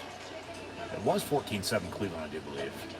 And they're playing all right with Jacoby Brissett. Just wait till Watson gets back, And then if they start to suck, then I'll be like, well, why did we change quarterbacks? Go Jacoby Brissett. But then just think if the Browns are, going to be all right without Deshaun, New York just scored 14-13. And have a good record, and then, it comes back and they play well. Cleveland still could be, a team to watch. Pittsburgh got Cleveland on Thursday night, by the way. Colts, Jaguars from AEW country in Jacksonville. And, wow, 17-0 Duval.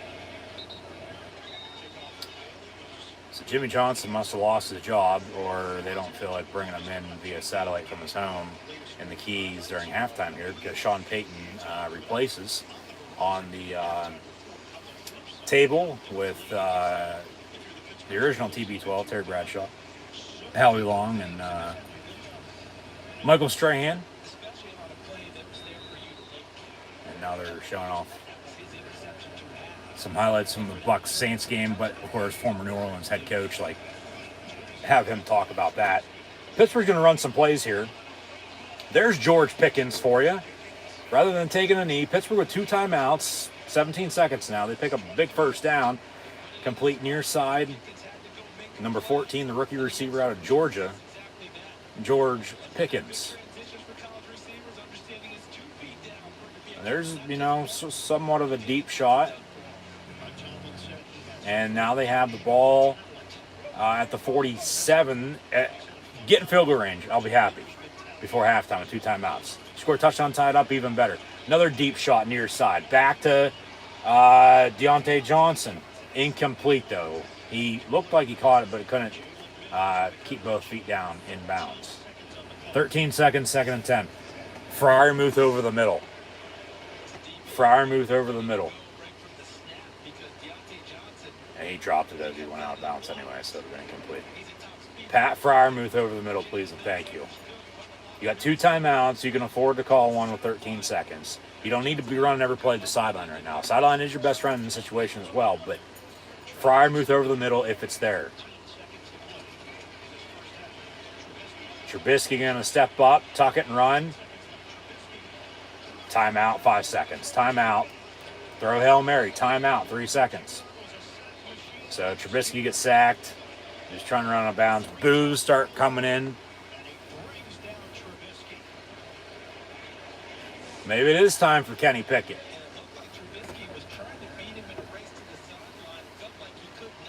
Maybe it is time. Get a spark. You know, maybe they'll connect with an App State Hail Mary from yesterday, since they also wear black and yellow.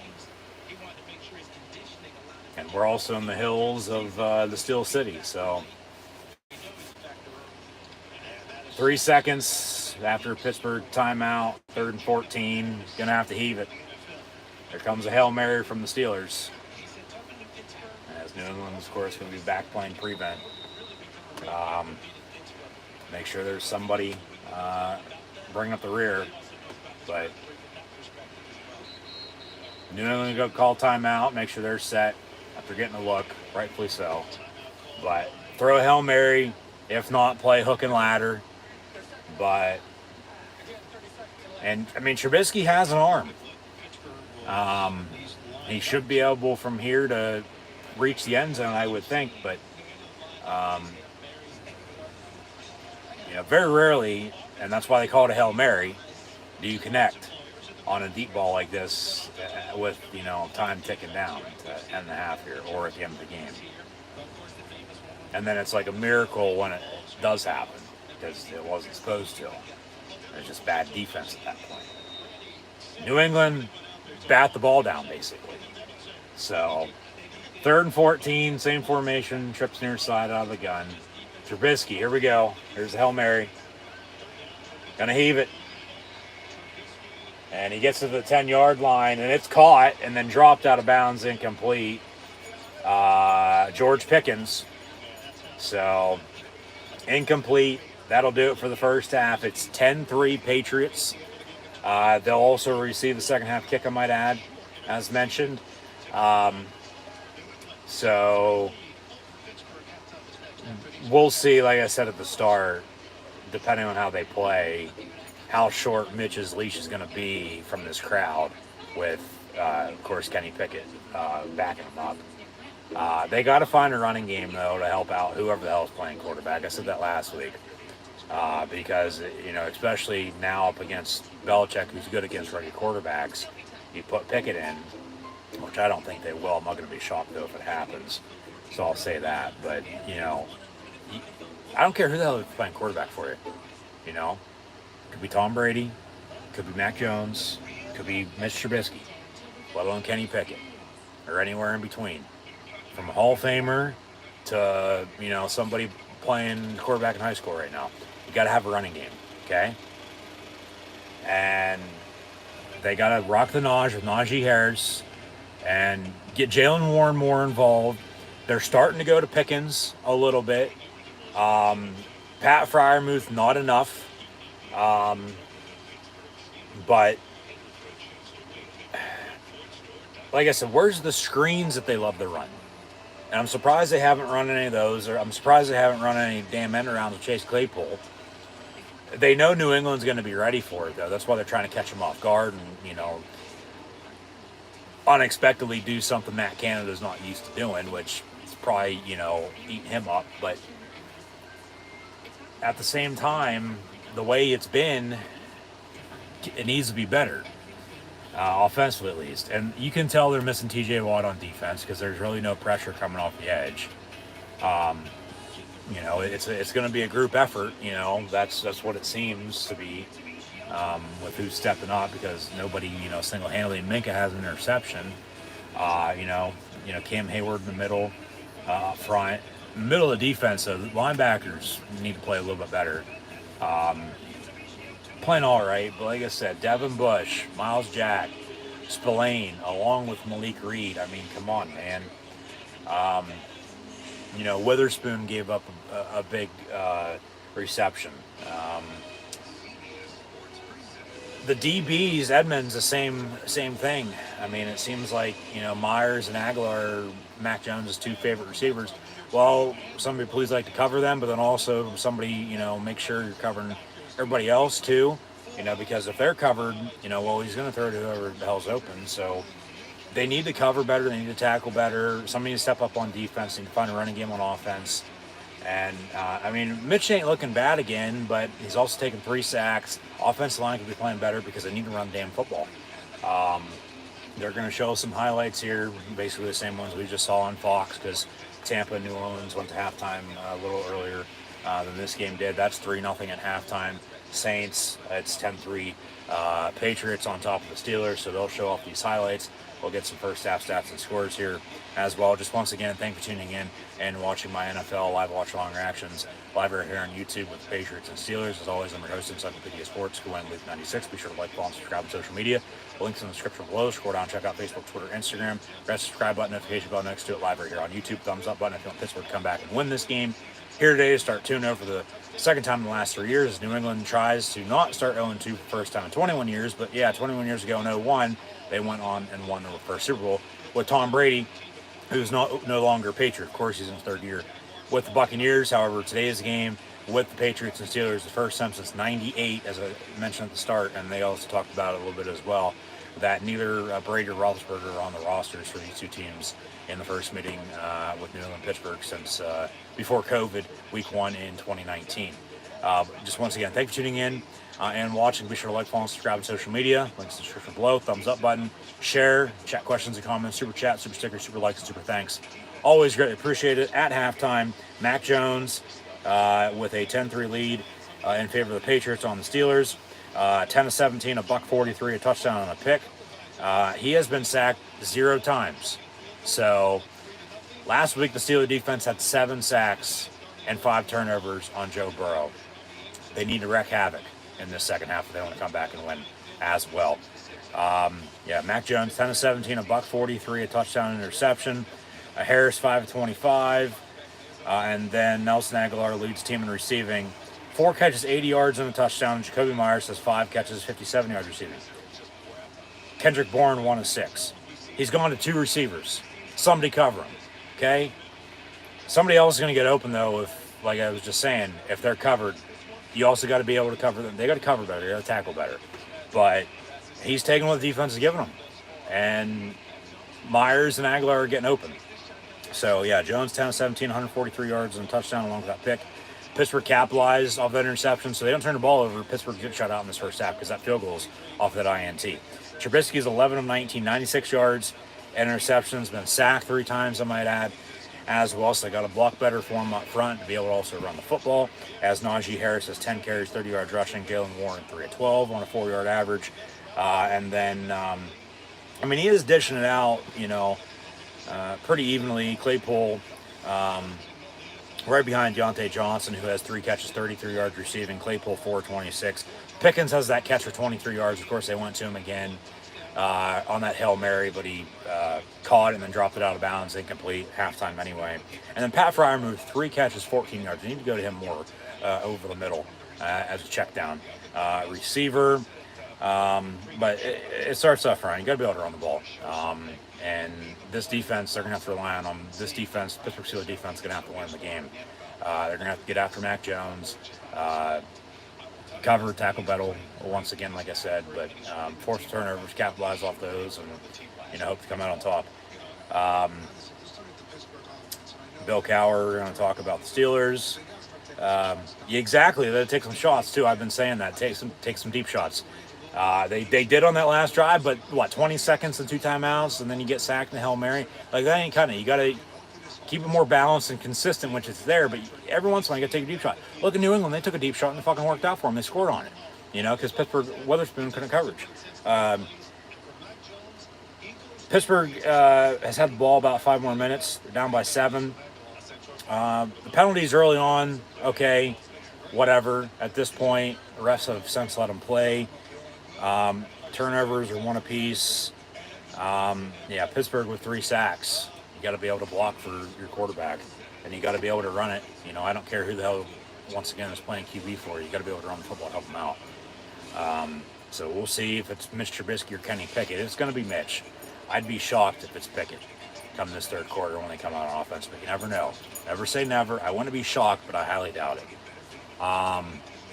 They've been able to convert on third down too, I might add, which is a good thing going into the second half. They've been able to convert on third down. They're 7 of 11, even though Sheets is better. They're 7 of 11 on third down today are the Steelers. New England 4-7 as well. So conversion, being able to convert, both teams have been able to do that. So that's that. Update some scores in the NFL, as it looks like we're about to kick off the second half with Tampa Bay and New Orleans. Tampa Bay ball. It's 3-0. We'll talk about a low-scoring affair. 3-zip Saints. But also, right now, around the league, after, as mentioned, the Chiefs defeated the Chargers 27-24 on Thursday Night Football. Pittsburgh at Cleveland this upcoming Thursday night on a short week, so be sure to tune in live right here on YouTube then. For those live watch-along reactions as well, be sure to subscribe if you haven't done so already. But early third quarter, Saints 3-0 on top of the Bucks. The Jaguars are also about to begin the second half at home against the Colts, up 17-0. But then at halftime, Jets and Browns tied at 14. The Lions lead Washington 22-zip. 6-6 with the Panthers and Giants. So Carolina did get another field goal to tie it up. Of course, 10-3 here. Back to it here in a second with New England and Pittsburgh. And then the Ravens lead the Dolphins 21-7. Coming up, though, later in the NFL, as they'll show off what games are coming up, as well as America's Game of the Week on CBS is Cincinnati and Dallas. Also at 4 o'clock, though, we'll have the Falcons and Rams, along with the Seahawks and 49ers. Texans, Broncos, Cardinals, Raiders. Sunday Night Football is the NFL's oldest rivalry with the Bears and Packers, and then a doubleheader tomorrow night on Monday Night Football. And I'll have live watch-along reactions over on YouTube then of both games, along with WWE Monday Night Raw. It'll be the Titans and Bills, along with the Vikings and Eagles. So everybody then. But 10-3 at halftime here with the Patriots on top of the Steelers. We announced the College Football Top 25 AP poll when that was released about a half hour or so ago now. Now here's a full recap from this past weekend in college football before we start the second half with the Patriots and Steelers. And week 3 began on Friday night. We had 2 games. Florida State defeating Louisville 35-31. Wyoming 17-14 at home over Air Force. Yesterday, we'll start with the top 25 here and then get into everything else. Georgia 48-7 win at South Carolina over the Gamecocks. Roll Tide roll. The Tide put up 63 on Louisiana Monroe, 63-7. Ohio State scored on 11 of their 13 possessions, 77-21 win against the Toledo Rockets. So they could have had a max of, say, 91 or 83 total points in that win last night. Depending on if 11-13 they score another two more field goals from 77 to 83, that's 6 points, or 2 more touchdowns. 77-91 is 14 for 2 touchdowns. So Ohio State, they'll host Wisconsin now next Saturday night from the Shoe. With the Badgers, after coming off a loss last week, they put up 66 against their opponent. We'll get to that game in a minute. Speaking of the Big Ten, that team up north for Ohio State, Michigan, they shut out UConn 59-0 yesterday. Clemson 48-20 win over Louisiana Tech. Oklahoma shucked the Cornhuskers 49-14 as Nebraska moves on from Scott Frost. That news broke about a week ago. With his firing, they're on the hunt now for a new head coach. And started off good. Well, it did. They're up 7-0, but then they got 49 unanswered put up on them, and then they scored again, losing 49-14. USC 45-17 at home against Fresno State. Closest that game was 11 points late in the second half before USC scored a few more times to end it. Oklahoma State 63-7 over Arkansas Pine Bluff. Kentucky shut out Youngstown State 31-0. Bobby Petrino, Missouri State, almost got the better of his former team in the Arkansas Razorbacks. However, the Hogs came back and won. Special teams was key for them. They had a big punt return late in the game that eventually ended up sealing it. And Arkansas wins 38-27 against their former head coach. Hopefully he didn't wreck his bike on the way back to Missouri State after the loss by any means. But from Seattle, Washington now ranked. The Huskies defeated the Michigan State Spartans 39-28 officially. The Pac-12 in general. Okay, USC, Utah, Stanford's still there. But Washington's playing pretty good here early, as is Oregon, even after a week 1 loss against Georgia. Because with Washington, 39-28 win at home against Michigan State. Oregon upset BYU 41-20. Texas A&M won by 8 last night, 17-9 against Miami. Utah was up 35-0 on San Diego State before winning 35-7 over the Aztecs. College game day going to Knoxville next week with Tennessee hosting Florida. Tennessee, the Volunteers beat the Akron Zips yesterday, officially 63-6. NC State 27-14 against Texas Tech. Baylor 42-7 and a bounce back against Texas State. Florida hung on at home from the swamp, defeating South Florida by 3, 31-28. Touchback on the opening kick to begin this third quarter play with the Patriots and Steelers. 10-3 New England, 1st and 10 from the 25 for Mac Jones and company. Wake Forest 37-36 win at home over Liberty. Ole Miss shut out Georgia Tech 42-0. Texas 41-20 over University of Texas San Antonio. Penn State also scored 41 points yesterday at Auburn in a 41-12 win. Thank you to everyone who tuned in and watched that live watch along reaction stream live here on YouTube as well. Be sure to tune in next week in college football and the NFL for Penn State and Pittsburgh Steelers live watch along reactions. Of course, Steelers on a short week will play Thursday night at Cleveland. And then Penn State will host Central Michigan at high noon next Saturday on Big Ten Network, and I'll have live watch along reactions live here on YouTube then for both games, so be sure to tune in. Wrap up the top 25 here in the next commercial break as this second half is kicked off. We'll get back into the college football recap from yesterday. Pitt got revenge on Western Michigan after an upset loss last year, 34-13. And then, well, that's it for the top 25 because we had 2 top 25 matchups. The other teams were, in fact, BYU and then Texas A&M along with Miami and Oregon. So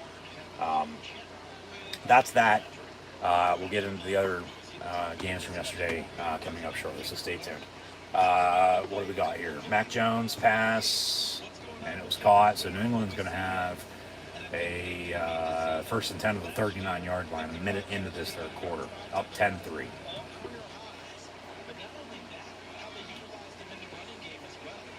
Left to right, across your television screen. Radio 9 dial from the 40, officially 1st and 10, Pats. Mac Jones going to hand off. Mac Jones for 2.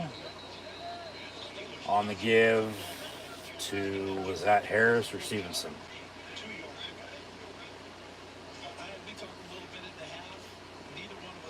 Make it 2nd and 8. New England's gone by committee at running back for I don't know how long now. Damian Harris, 2 yards there. But got to get a stop on defense. Can't just allow them, of course, to continue to drive and then not doing anything on offense because, you know, game's over at that point.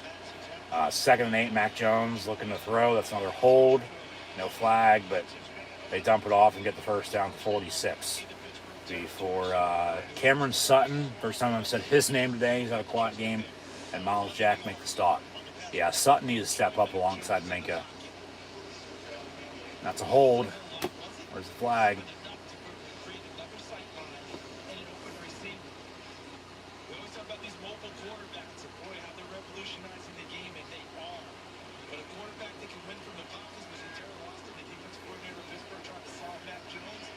Couldn't agree more. To an extent, I mean, we'll see what they do because they haven't had the ball on offense yet the second half. So, like I said, once again, how short's the leash? Because it has, compared to last week, it hasn't been already cut in half. It's gotten shorter, I'll say that. So 3 yards. Because even if he gives them the best chance to win now, you still want to play the best player when it comes down to it. And if, they think he's going to be playing better in a real life game than in practice, then so be it. You got to do what you got to do. And remember, in Roethlisberger's first year, it was week 2 when he came in. Of course, that was for an injured Tommy Maddox.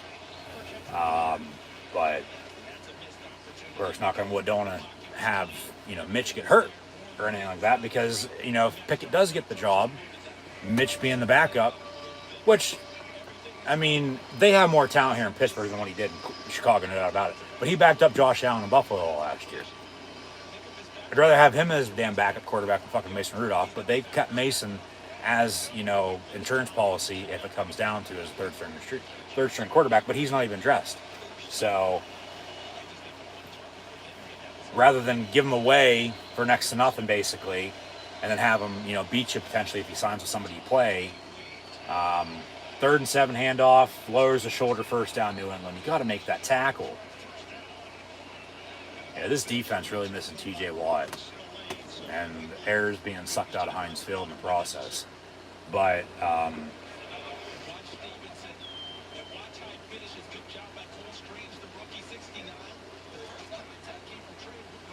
we'll see once again what they do.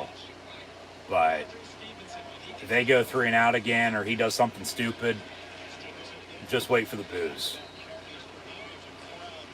But Tomlin's gonna, keep to himself and, hey, we got a plan. Like, well, sometimes plans change though too. So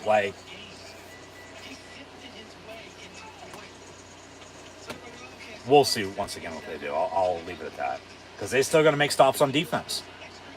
Because if they're not making stops on defense, this offense is going to have to show out. And until they do, I mean, man, it could get ugly, like I've said. So 2nd and 7, that's a false start. Thank you. Make it 2nd and 12, back to the 38.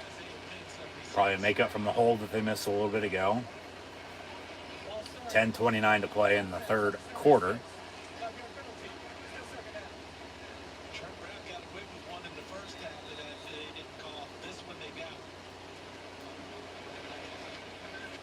And still 3-0 New Orleans as Tampa's getting the ball back.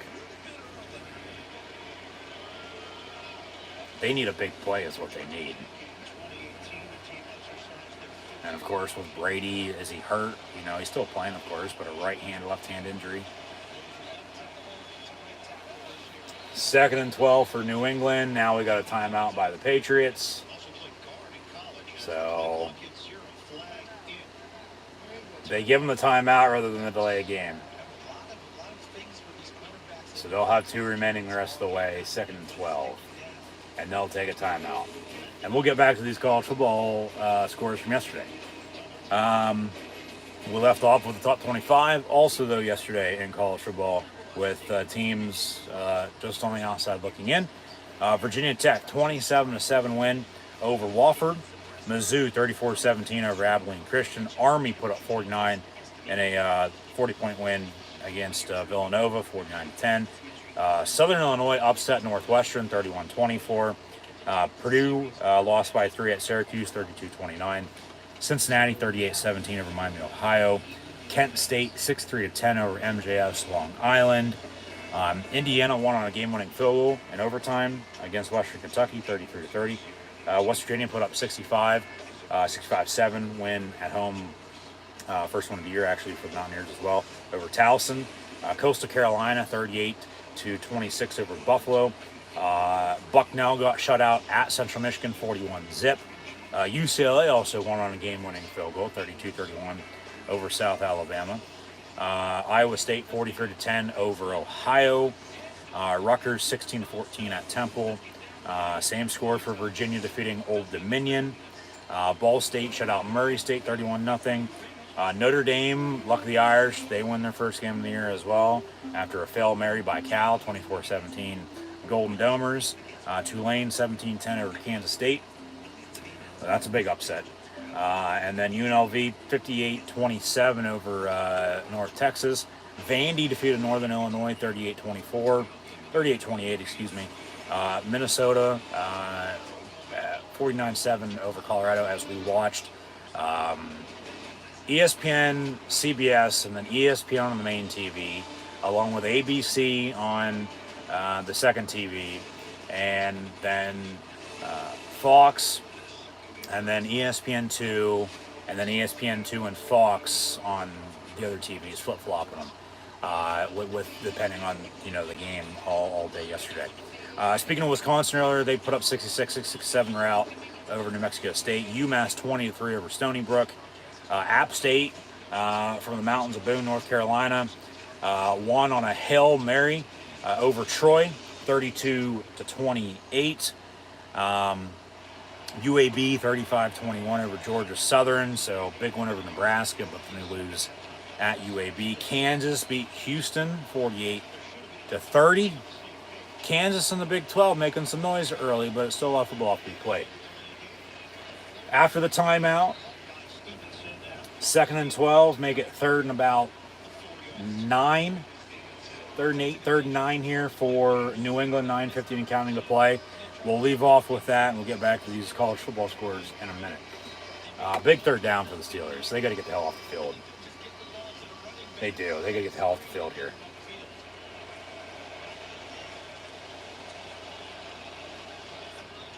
3rd and 8 officially. New England's in field goal range, right at the 34, but still going to be a pretty long field goal, but of course Nick Folk still has the leg. That's caught, but he's out of bounds. Jacoby Myers. It's been Myers and Aguilar all damn day for Mac Jones. Nobody else throwing the ball to. So from here, kick field goal 34, 44, about a 51, 52-yard field goal for New England. But of course, kicking in Heinz Field has always been tough, regardless of the kicker and the team that you play on. So 52-yard field goal away from the river. Or this is into the river, excuse me. Kick's going to be up. Kick's going to be no good. Wide right. He hooked it. No good. They get off the field. Missed field goal by the Patriots. 9-17. They'll get the ball back. First time in this third quarter. Now you have some momentum. You run the ball. Mitch Trubisky's going to be the quarterback, but you run the football. And you check it down to Freiermuth. You take your deep shots. Take what the defense gives you, though. They luck out with a missed field goal. And that main reason why, even though they put more seats in that end zone the past decade, and it doesn't say Heinz Field up there anymore at the top of the scoreboard, and ketchup bottles aren't there anymore, but that's still kicking into the river, which if it was the other end, which I thought it was, but it wasn't, other end he's making that from 52. Kicking it to the river, though, he missed it. It hooked wide right at the last second. No good. So still 10-3 for the Patriots on top of the Steelers. And we're going to witness Dak Prescott getting injured once again in a commercial. Whoops. Who flips a table? Anyways, Boise State also defeated the University of Tennessee at Martin yesterday, 30-7. Washington State, 38-7, defeating Colorado State. They're playing some good ball in the Pac-12 North as well. That Pac-12 talk might heat up here over the next few weeks, but at the same time, they might also take each other out by the end of the year, so we'll see who's left standing. Bowling Green won in overtime against Marshall, 35-31. LSU, 31-16, scoring 21 answered in the fourth to come back and win at home from Death Valley on a Saturday night over Mississippi State, 31-16, the final score once again. Duke, 49-20 over North Carolina A&T. East Carolina 49-10 over Campbell. Living on Tulsa time, the Canes beat Jacksonville State 54-17. Southern Miss 64-10 over Northwestern State. That money from Brett Favre must have helped out in that win. Memphis 44-32 over Arkansas State. Charlotte 42-41 win over Georgia State. Middle Tennessee State 49-6 over Tennessee State. And then the last game to get over last night, even though this game started at 8 o'clock on the Big Ten Network, it did not get over until 2:40 a.m. Eastern Time this morning. And yes, I did in fact stay up and watch it as it was the last game on. They had 3 rain delays totaling 4 hours. So then you add in the 3-hour game, 3.5 hour, 4-hour game as well. Official time for Nevada at Iowa and a shutout win for the Hawkeyes, 27-0, with about 100 people left after the third and final rain delay before they started playing again, because they got going at 1 a.m. Eastern, but then another rain delay.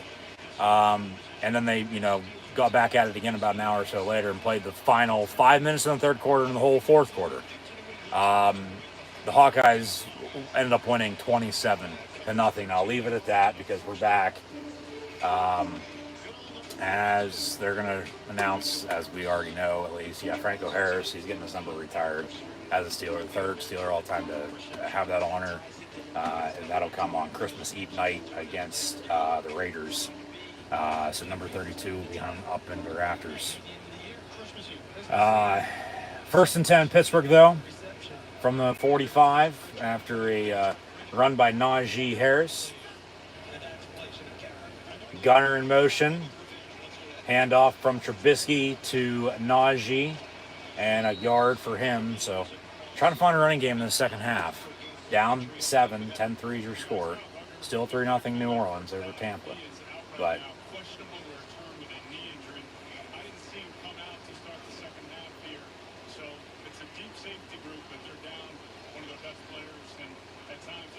see what Pittsburgh can do here.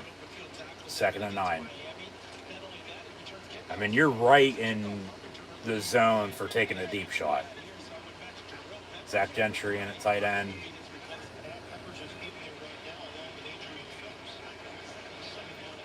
Trubisky, pass near side, caught. Deontay Johnson, gonna have enough for a first down when he caught it. Where do they spot it at, though? Should be enough for a first down, gain of 9. Move to 6, 1st and 10, Pittsburgh.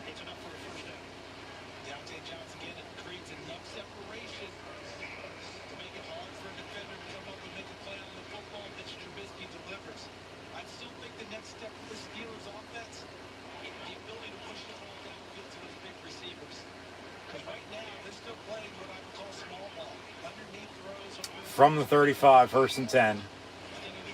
Trubisky, quick pass, incomplete, 10 for Claypool. You had Deontay Johnson wide open, 10 yards further on downfield. Why didn't you throw to him?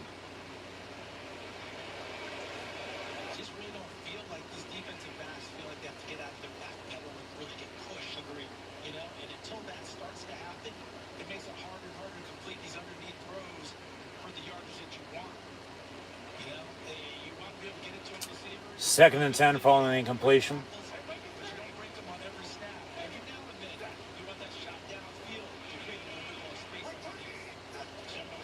And fake the give, actually.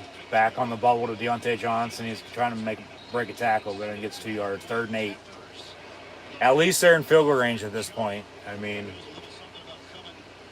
you can hear some boos, though, with this offense. Not going north-south. It's all east-west.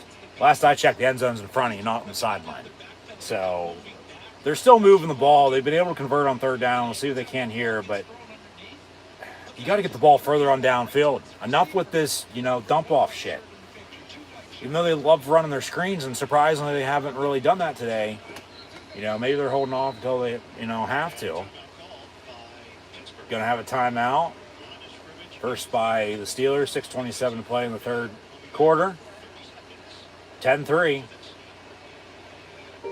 So, see what they do. They'll take a split screen commercial and we'll get back to it here shortly. But yeah, like I said, it wasn't like Hawaii was on at 3 a.m. last night.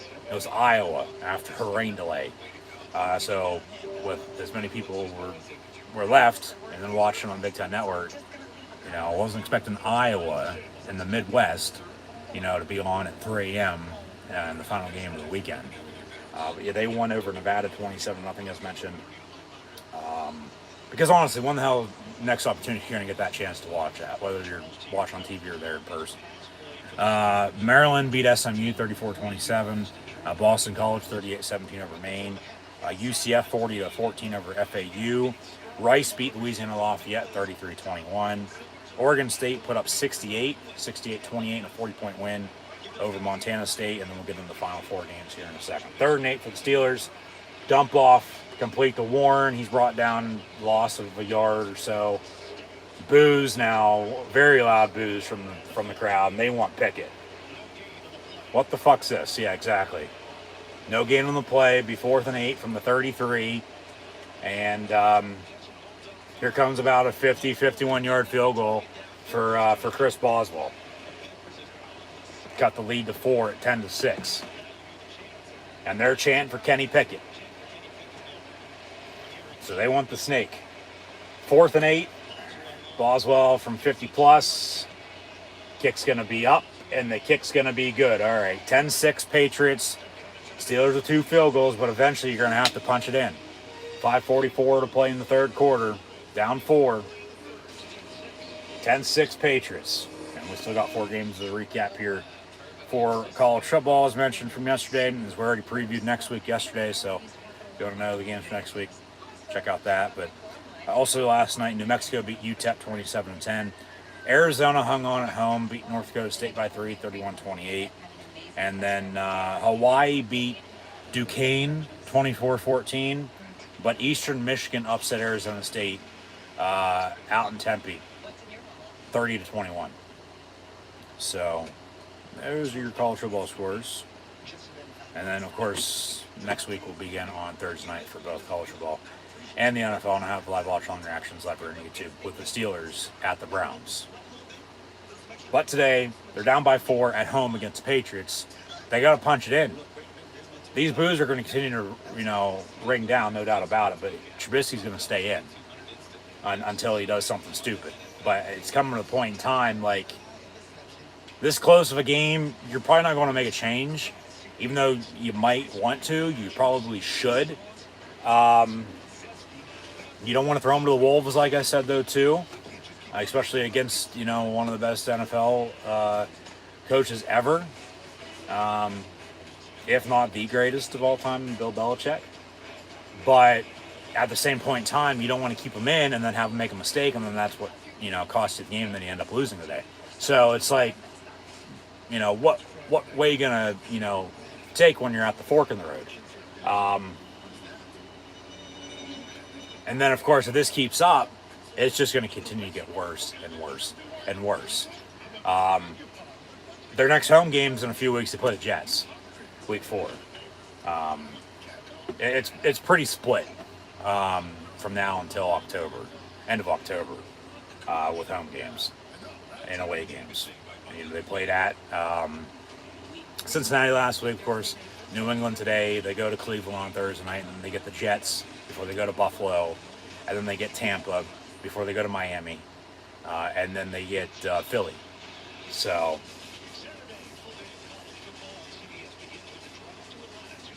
we'll see how it all shakes out this year for Pittsburgh in 2022. Just play Steeler football, like I said last week, and they're trying to do that, but with Kenny Pickett behind Mitch Trubisky, once again, how short's the leash? Boswell on the kickoff.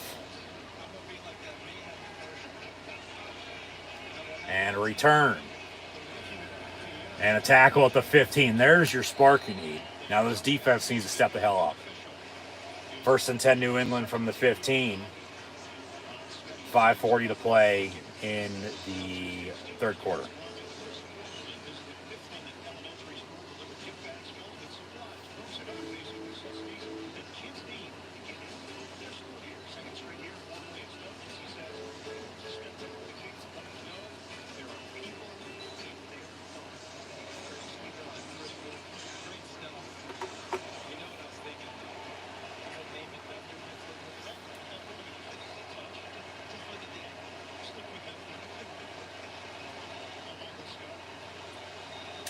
Officially from the 17, 1st and 10 for New England. This crowd's on their feet. Handoff, fake the give actually. Mac Jones over the middle. It's going to be caught. And guess who? Number 15, Nelson Aguilar. And if it's not 15, it's 16, Jacoby Myers. Will somebody fucking cover them? My God. Got an update. What do we got? Colts and Jaguars. 24-0 Jacksonville on top of the Indianapolis Colts. Wow. Indy's going to be 0-1-1 by the end of the day.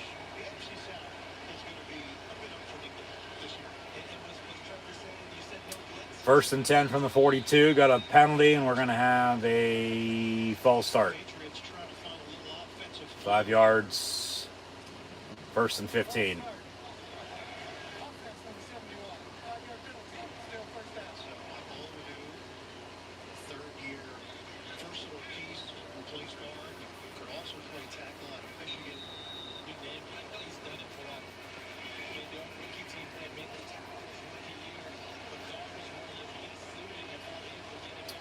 First and 15 after the penalty.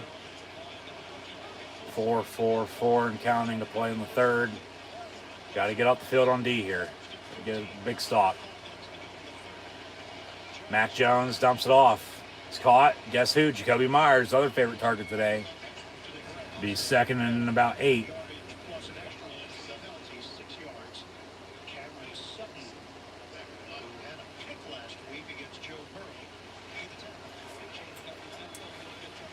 New England with some hurry up, yeah. Pressure. It's picked off and then dropped by Cameron Sutton. You gotta be kidding me. Oh my God. Hit him right in the chest and he dropped it. Big third down. That's a pick. Oh my God.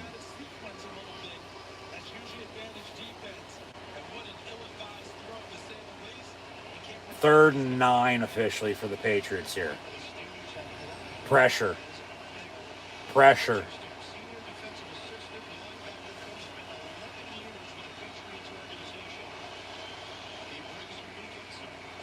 Malik Reed gets to him. It's going to be incomplete. Would have been a good snag by Myers, but he dropped it as he fell down. So 4th down, New England going to punt. Pittsburgh getting the ball back with momentum, down 10-6 here as we're near the end of the third quarter.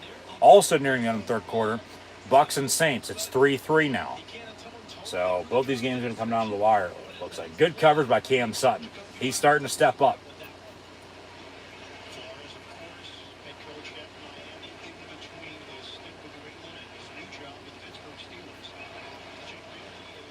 Punt up and away. Gunner back all by himself, and he fucking muffs it. Good God. And New England recovers. You gotta be shitting me right now. And New England gonna have a 1st and 10 at the 20. Got a flag on the play as well.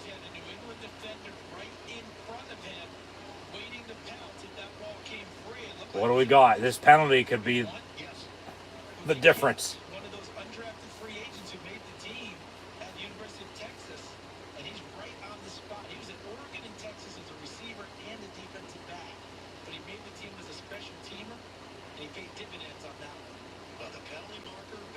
Gunner, the former Patriot, muffs it.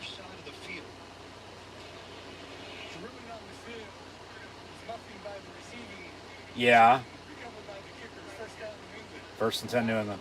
After the play, unnecessary roughness on the Steelers. Half the distance, so they'll first to goal at the fucking 10-yard line now. Good God. You want to go back to the muffed punt to begin the game, I might add? That was a safety, but you said it was a touchback? Where's the touchback on that now? Because obviously muffed punts are touchbacks. But because it wasn't in the end zone, it hit him right in the fucking face mask. Good God. And his identical twin was there to recover it.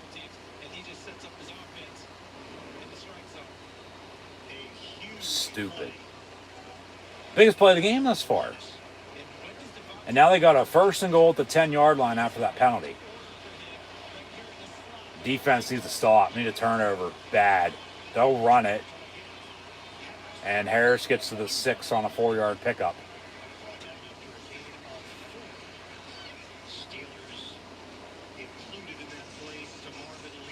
Good God.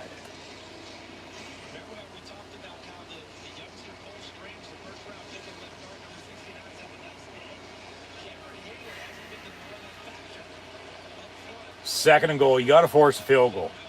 You got to get it to 1 score. You can't let them score a touchdown. Nothing at all for them is even better. Screen. Harris going to be brought down to 1. 3rd and goal, New England from there. Spawn at the 2. 3rd and goal there, yeah. Got to force a kick. No touchdown. You got to force a kick. Get a turnover, even better. Nothing at all. No touchdown. Whatever it is, no touchdown here. 3rd and goal from the 2 for the Patriots. Jones under center will hand off Harris, and he walks in. Touchdown, Patriots. God damn it. Talk about turnovers. They capitalize. Son of a fucking bitch.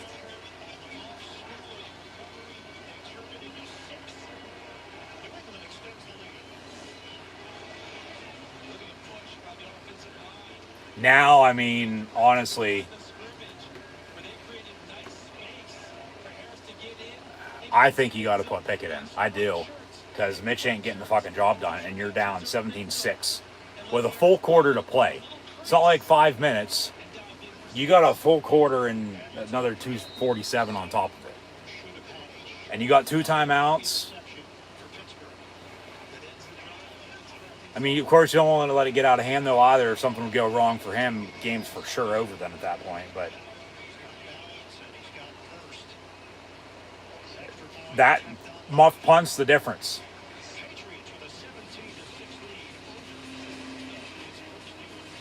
And 3 plays later, they score. So 17-6 now the score.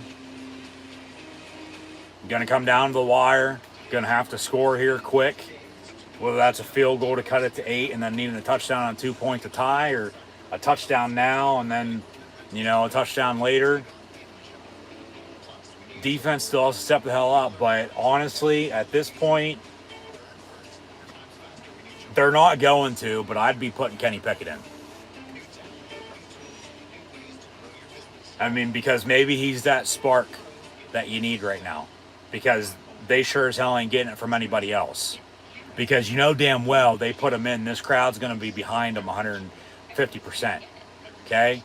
And then that crowd's going to feed off of that the rest of the game. The defense will step up, maybe get a big break with a turnover or 2. And, it changes the whole outcome of how this game's going to shake out.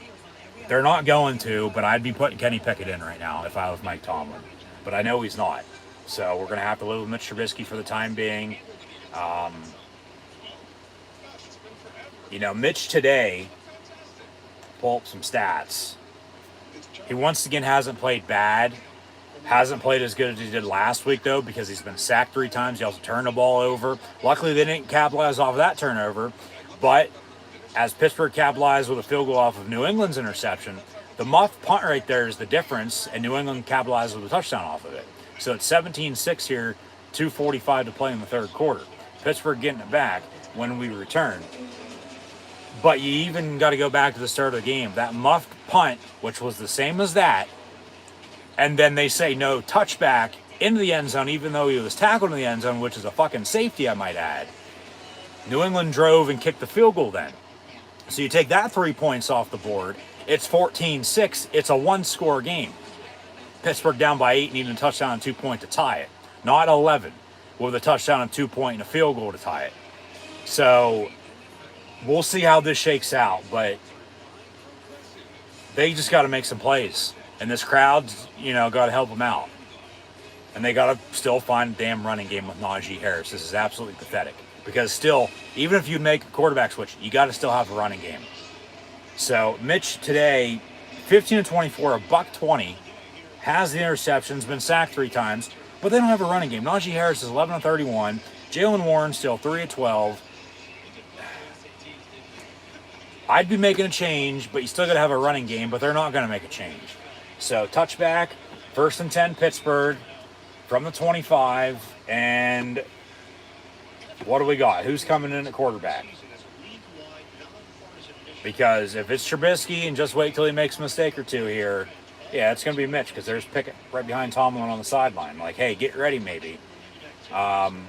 This crowd's going to let him hear it. They didn't draft him in the fucking first round to, sit him for 5 years. There's been first-round quarterbacks that have sat the full year. Yes, had a little bit better starting quarterback than Mitch Trubisky, no doubt about it, and had a running game and played good defense. They're missing TJ Watt. They're going to make some plays. Trubisky going to step up, 1st and 10, dumps it off. Okay, there's a screen. Najee Harris to the 40 for 15. So 1st down and 10, they move the sticks. They're still alive, but they just got to find some rhythm.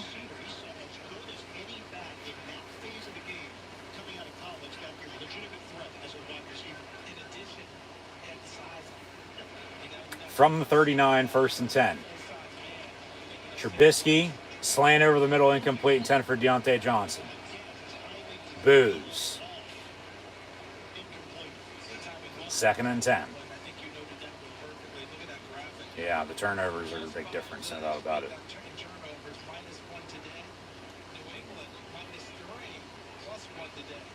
Tomlin takes his sunglasses off, see a little bit better, see how Trubisky's playing. Maybe you do put Kenny Pickett in. They're not going to. Believe me, they're not going to. 2nd and 10. From the 39. End around. Gunner, don't fumble it. Lowers his shoulder, makes up for it for a little bit, still fighting, gets to the 42. All right. You still got to make up for the fumble, though. You still got to, cut this lead again. You still got to come back and try to win it.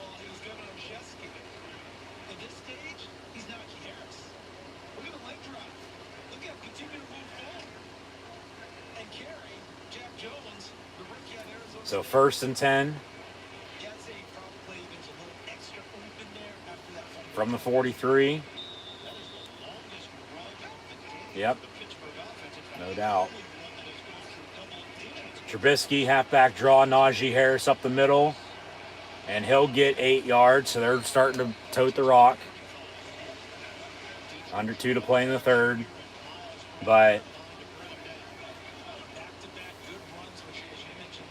oh mama, they need a big play. They need to find some rhythm. They're starting to. They need a spark. And then they need a big play on defense. Get them back in this game. Minka's been quiet since that interception, I might add earlier. So Cam Sutton's playing a little bit better, but 2nd and 2, Pittsburgh. Trubisky, nothing stupid. Najee with a nice stiff arm. And then hurdles a man inside the 30 down at the 27. 1st and 10, Pittsburgh. Terrible towels being waved around. Simple screen. Where the fuck has this been all day? I've been saying it. Now they're starting to run it. From the 27, 1st and 10. Trips top of your screen. Freiermuth as well here. Pass complete near side. 1st and 10, Pittsburgh at the 14. Deontay Johnson. You got 8 shots to punch this in. No fucking field goal. But if you have to settle for 3, so damn be it. Under a minute to play in the 3rd. 1st and 10. Don't go too fast here and turn it over. Run it, yes. Handoff, Najee. Down to the 10 he goes after a 3.5, 4 yard gain. 2nd down. You'll probably get one more play if you want to before the end of the quarter. They don't have to snap it, though, if they don't want to before the end of the 3rd expires. There's about a 5.5, 6 second differential between the game clock and play clock. 2nd down. We'll see if they're in any hurry or not. Maybe just try to draw them off sides. 2nd and 7 officially. They break the huddle, 10 seconds. Out of the gun. They don't have to snap it if they don't want to. They will, though, with 3. Another handoff. Jalen Warren. And they'll have a 3rd and 3 to begin the 4th, down 11. It's 17-6 New England.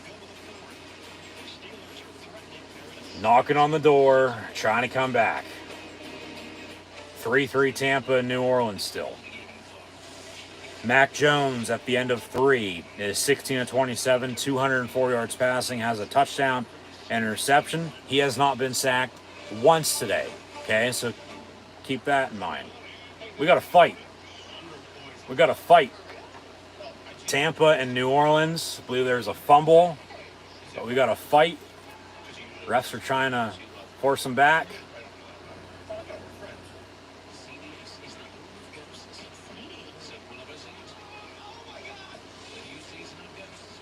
They're really going at it. Shit. There's flags on the play too, I might add.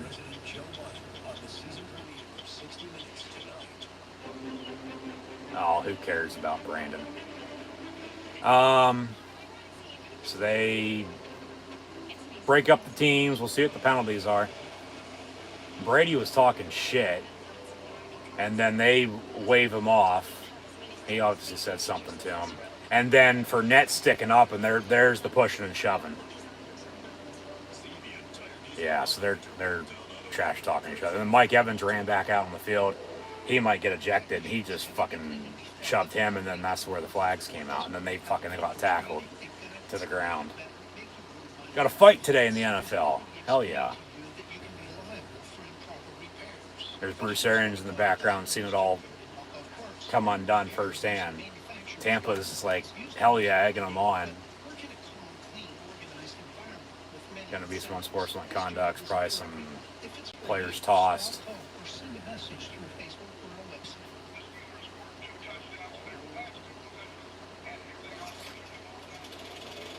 Oh, shit. Maybe that's the spark one of these two teams need. They're tied at 3.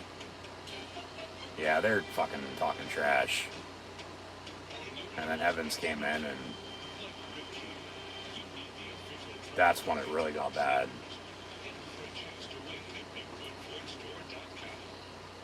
And then he goes over to the Tampa sideline and starts talking trash to the coaches. They're telling him to get the fuck out. And then he waves off Brady. And then Fournette pushes them. And then Evans runs back. And then they push and tackle each other. And flags come a-flying. And yeah.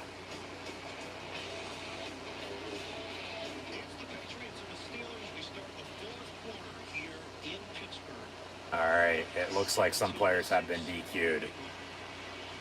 We'll get more on that later. But in the meantime, 3rd and 4, beginning the 4th quarter for Pittsburgh from the 8. Trubisky over the middle, caught, touchdown, Steelers, Pat Freiermuth. That's the spark they need to begin the 4th. Just a simple crosser over the middle. You got to go for 2. It's a 2 sweep me. Yeah, they had a trips and a bunch near side. Pat was lined up all by himself.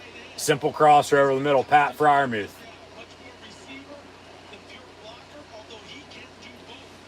Quiet day thus far, but a touchdown to cut the lead to 5. You got to go for 2 here to make it a 3-point game.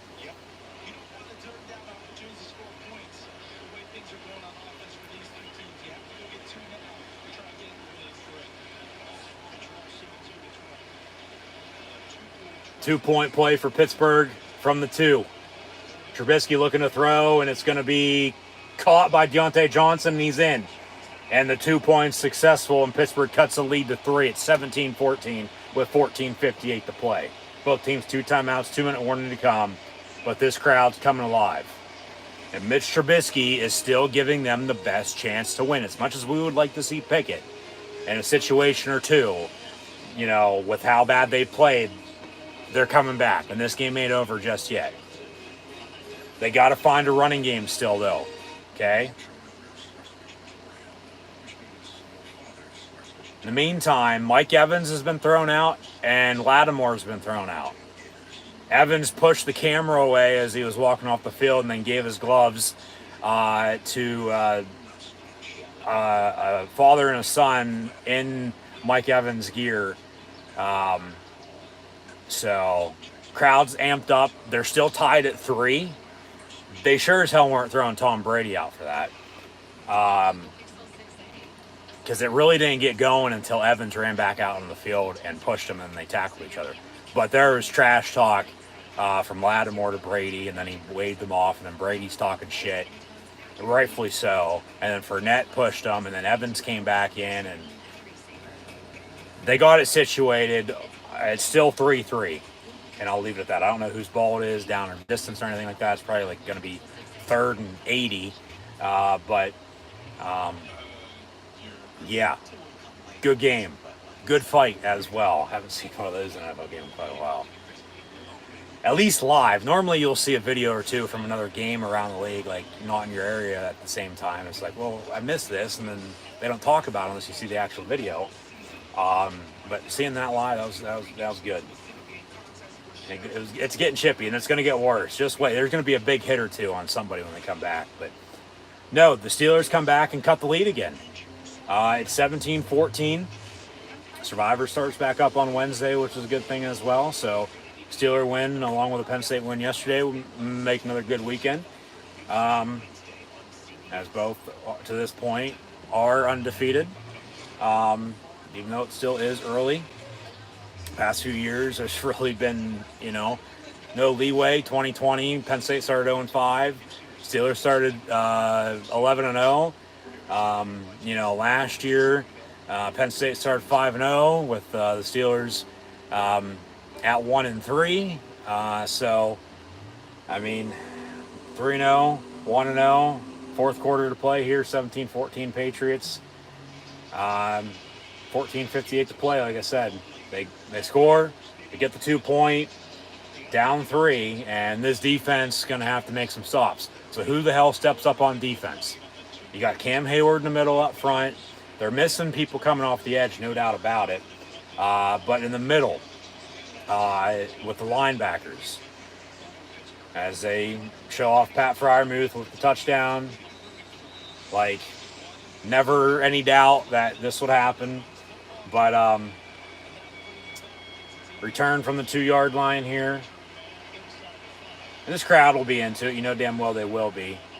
But defensively, they got to get a stop, maybe even turnover, force a 3-and-out, get the ball back, drive, and score. Now, this game's starting to get chippy. Let's break that up real quick. But no, as I was about ready to say here, as defense comes out in the field, 2-point play, yeah, he caught it. Elbows in. Yeah, he's in bounds. You can argue that all you want. They didn't overturn it or, look at it, so it stands. So, end of story. 17-14 New England. 1st and 10, Patriots. Steelers, defensively, got to get a stop in the middle of the D. Whether it's Devin Bush, Miles Jack, Robert Spillane, Malik Reed, I don't give a shit.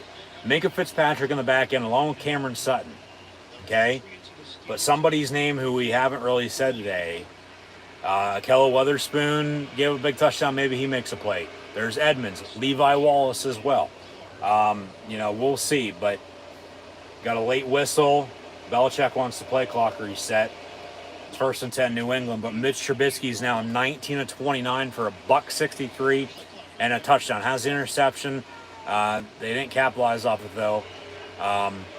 Capitalized off of the muff punt as Pittsburgh capitalized off of their interception with a field goal.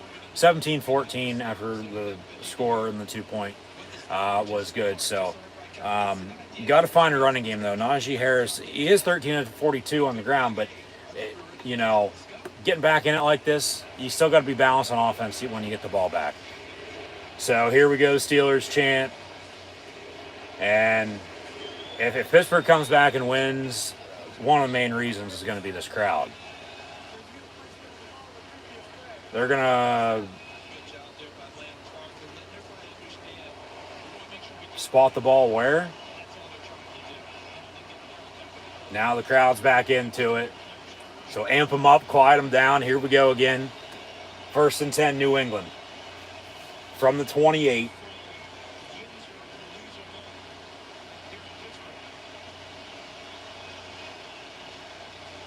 Jones out of the gun. Highsmith is another one potentially.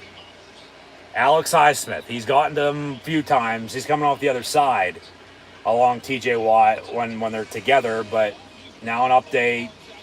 Looks like the Ravens scored again, which they did 35-14 over the Dolphins. So Miami had 1 week to celebrate beating these Patriots. Pittsburgh going to try to do the same here. But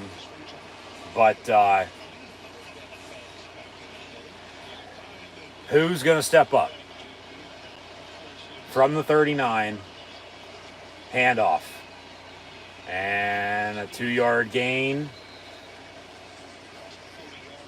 So they got the first down, 2 yards there, make it 2nd and 8. Alulu up the middle with Hayward as well. I mean, this crowd, hot as they've been all day. I mean, of anybody, though, to make a play when the game's on the line without TJ Watt as they pan to him once again on the sideline, and if they're throwing the ball, it's going to be Minkah Fitzpatrick. But it's going to be Highsmith coming off the edge. But then who's one of the other linebackers in the middle? That's what I was saying. I don't care who it is. They bring pressure up the middle. Speaking of that, Jones over the middle, caught at midfield, 1st down and 10, New England once again. Witherspoon on the coverage.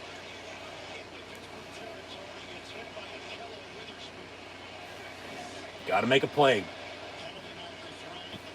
Got a flag on the play. Holding on the offense. 10 yards, they'll replay the down, so that comes off the board.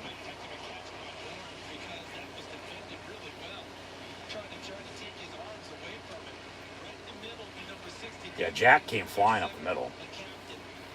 And, yeah, holds on everybody on the offensive line on that play. 13-18 and counting to play. 17-14 Patriots. Steelers defense need to make a stop. 2nd and 16 for the New England offense. Jones under center. Maybe a false start. Handoff. Hayward and Wallace on the tackle. Be third and medium. Let's see officially where they spot this at. I'd say 3rd, 6, 7, and 8, somewhere in there. Come on, D. 3rd and 9 officially, even better. 3rd and 9.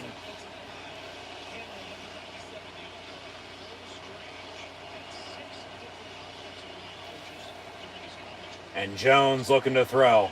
Down the middle, caught at the 46. 1st and 10, New England again. Will somebody please cover Nelson Aguilar or Jacoby Myers? Those were the only 2 receivers he's throwing to. Like, good fucking God. Somebody cover them. Trey Norwood on the coverage. Or Witherspoon on the coverage again. Excuse me.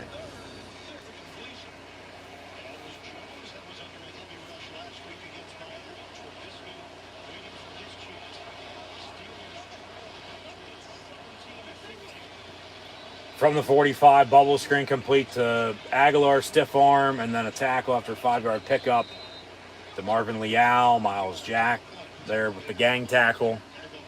Another update. What do we got? A lot of updates today compared to last week. Jets and Browns. Cleveland with another touchdown, 24-17 from the dog pound. Pittsburgh will be in the Rock and Roll City on Thursday night. 2nd and 5, New England from the 40. Mac Jones, incomplete. Good coverage by Edmonds. 10 for Jonnu Smith. New England, surprisingly, have not gone to their tight ends at all today. Jonnu Smith, Hunter Henry, nothing. 3rd and 5, big 3rd down from the 40. Because, I mean, get off the field, even if you'd have to force a field goal here on 4th and short. You know, miss it again, maybe he makes it, goes up 6, but then a miss would even be better. You know, you're still only down 3. Field goal ties it, touchdown, you know, with 11 to play, takes the lead. Not going to say wins it by any means because, you know, they'll probably still get the ball back. But 3rd and 5 from the 40 for the Patriots. Trip stacked, top of your screen. Deep ball incomplete near side. Wanted a back shoulder, and it's incomplete. Fourth down in New England from the 40. They should punt here. They're not going to be kicking a 58-yard field goal. And talking about that 58, like I said earlier, that was the long for Nick Folk in pregame. Good coverage by Levi Wallace. But New England on to punt. So they're going to try to pin Pittsburgh deep. Maybe a fake. Watch a fake. Watch for a fake. No. Don't muff it. Whatever the hell you do not muff this. And it bounces and will be down about the 10-yard line. It looks like 1st and 10 Pittsburgh. From there, down 3, 10:49 to play with 2 timeouts and a 2-minute warning comment. 17-14 Patriots.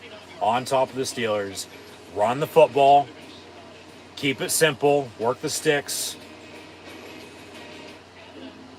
Deontay Johnson, Chase Claypool, Pickens has had a quiet start. Maybe an end around or two.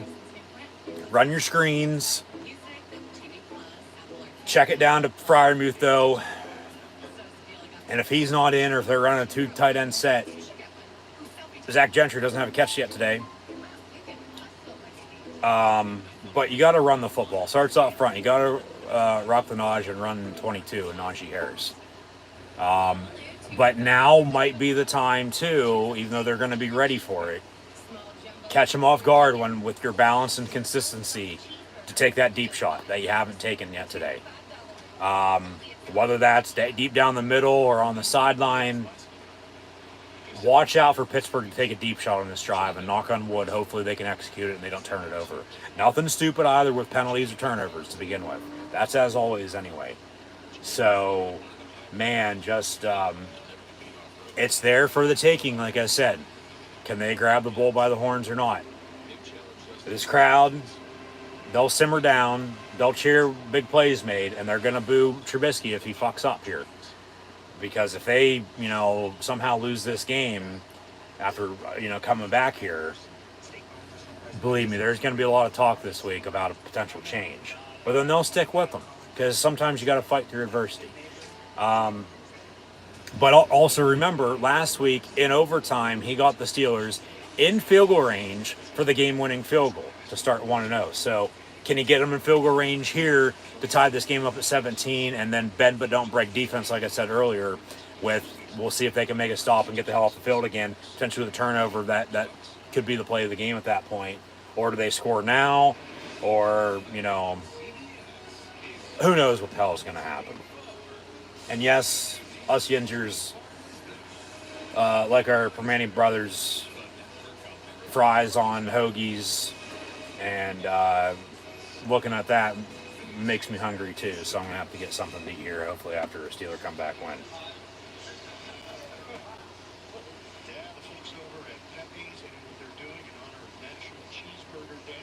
Today's National Cheeseburger Day. Well, beef is a brownish black, and the cheese that you put on a hamburger is normally yellow. National Cheeseburger Day, Pittsburgh, the black and yellow, black and gold. Hopefully they win. Handoff, Najee Harris, 2 yards up the middle, 2nd and 8.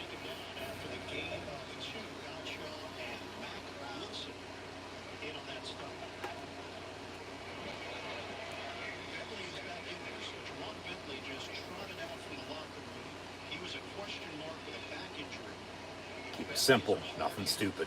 Run the damn ball.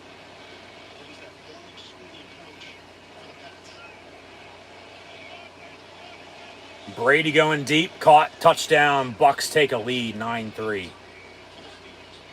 2nd and 8. Trubisky looking to throw off his back foot and out of bounds. Intent for Pickens. Threw him about 5 yards short. 3rd and 8. Little miscommunication, it seemed like. Talk about a deep shot. Well, where's it at, Pittsburgh? Got about 7 minutes to play in this game on Fox. 10:08 to play here. Trubisky, once again hasn't looked bad. I mean, the sacks and the interception and, off on a few passes. All right, whatever. As Washington starting to come back at Detroit. 3rd and 8, empty set. Trubisky pass caught by Najee, but they can't even move the ball more than fucking 4 yards. And they're going to have to punt. And now here come the boos. Exactly. Clock didn't even roll. Clock stuck at 10:08 when it's under 9 or under 10 minutes to play.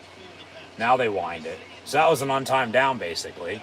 I don't know if anybody else noticed that, but 4th and 6, Pittsburgh on to punt. Maybe they luck out with a muff punt of their own from New England, or can defensively get a stop. And a very loud Kenny chants at Heinz Field right now. And New England brought down at midfield. Very loud Kenny Pickett chants for the rookie out of Pitt. And rightfully so, because they couldn't move the ball more than 4 yards on that drive, let alone you see how this game's played out. They're still not going to make a move, though. They're not. Not right now. They're going to rely on this defense, as I've been saying all damn day, to have them win this game. And they're not going to play Kenny Pickett until they have to.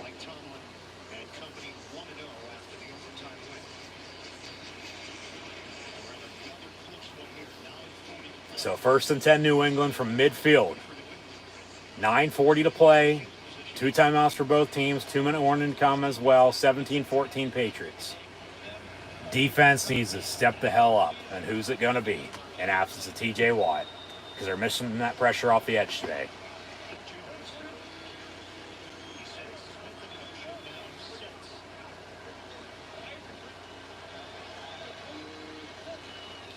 New England going to fake the give. Pass come back near side. Myers. Somebody cover him. Him and Nelson Aguilar. The only 2 receivers he's thrown to all damn day. Somebody cover him. It's not like they're the only 2 receivers playing. There's others, but they're getting open. He's giving the ball.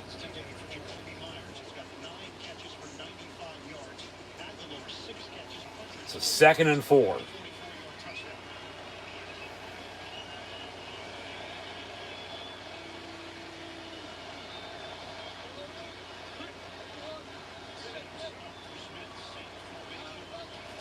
Toss. And they'll get about 2 yards. New England 3rd and 2 to come.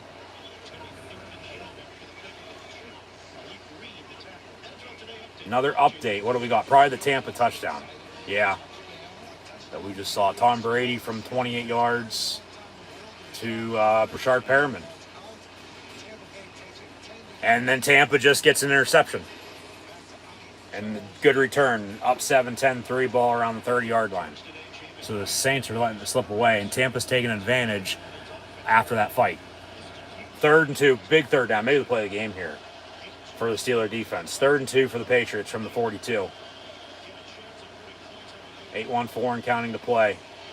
Jones pass, batted down, incomplete. Edmonds and Spillane, Robert Spillane at linebacker. 4th down and 2, New England going to have to punt again. And Pittsburgh getting it back. Offensively, though, you're going to be in the same spot as you just were. 1st and 10 from around the 10, probably, unless it's a touchback. And then, you know, how much can you move the ball downfield? And it starts up front. You got to be able to run the ball. But then Trubisky's going to have to make some plays here. He's got to get him in field goal range again, at least to tie it. If not, drive and score a touchdown and take the lead. So they get the hell off the field on defense again for the 2nd straight drive, which is a good thing. That's a good sign of what's to come. Just don't muff this punt. And it's going to be down to the end zone for a touchback. So they got a little bit more breathing room now. 1st and 10 for the Steelers from the 20-yard line when we come back with officially 8:03 to play. 17-14 Patriots. Steeler ball, 1st and 10, though, with 2 timeouts and 2-minute warning to come. Run the ball. Trubisky's going to have to make some plays. Don't do anything stupid. Of course, the crowd's chanting for Kenny Pickett, and rightfully so. But at the same time, they're not going to bench Mitch and put Kenny in until they have to. They're not playing him until they have to, okay? We'll see what he's got here. I mean,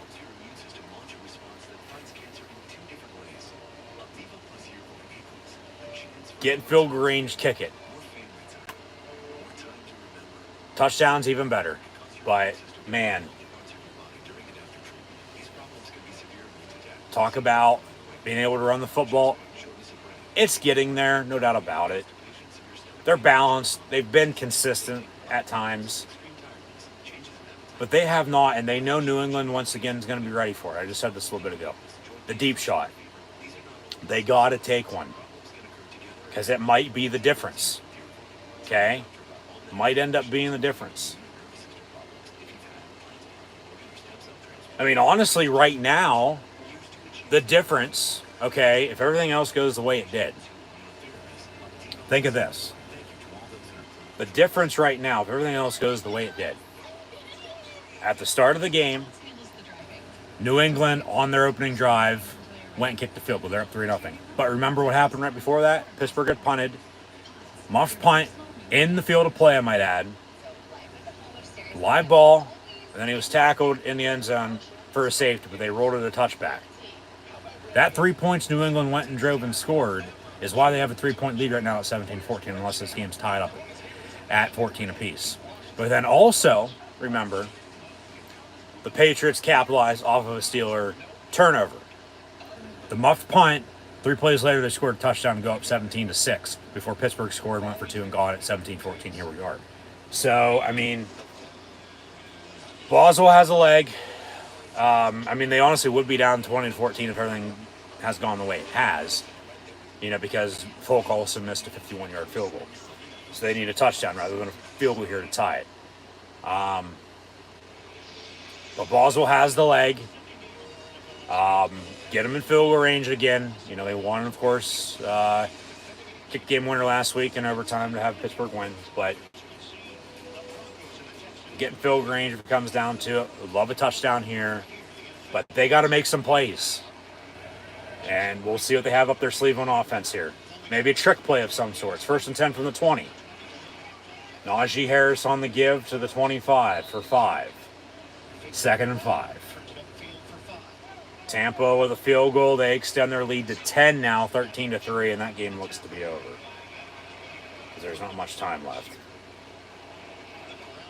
2nd and 5. Pat Freiermuth, down the middle of the field, please. Take that deep shot. Whether it's Deontay Johnson, Chase Claypool, George Pickens. Since the start of last season, Pittsburgh's 5-0-1 in games decided by 3 points or less, they said. Dump off on the screen. Najee Harris on 2nd and 5 for 3, so 3rd and 2. Big 3rd down again. And then if you don't get it, you give it back to them. Time's just going to be ticking away, and the defense, if they're getting stops or not, like, offensively, unless you're getting a big stop on D and getting the ball in good field position, you're going to have to continue to drive, and then time and timeouts and 2-minute warning just going to be not on your side at that point. So 3rd and 2, big 3rd down here again for the Steelers. Out of the guns, Trubisky, left to right across your television screen.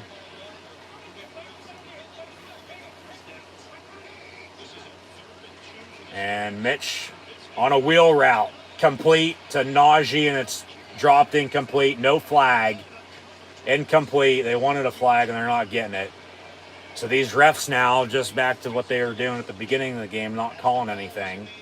That's a clear, that's a penalty because he didn't turn his head. He turns his head around. That's not pass interference. That's a bad call because he didn't play the ball. He played the receiver. You got to play the ball. That's a DPI. And that's a missed call by the refs. And that's an incomplete 4th and 2. And now Pittsburgh's on the punt again. And they're showing highlights back to when the Saints and Bucks got into a fight before, when Jameis was the starting quarterback for the Buccaneers. Now he's a Saint. And it's Mike Evans again. Him and Lattimore going at it. Pittsburgh punts, they down it. The 1st and 10 New England, 6:33 to play with a 3-point lead, still 17-14. So, the offense can't move more than 5-6 yards at a time, which is absolutely pathetic. They're not going deep. They're not going, the end zone's in front of you, not to the side. It's north-south, not east-west. How hard is that to understand, Matt Canada? So what defense is going to bend but doesn't break? They need a big stop here on D again. 1st and 10 New England from the 30.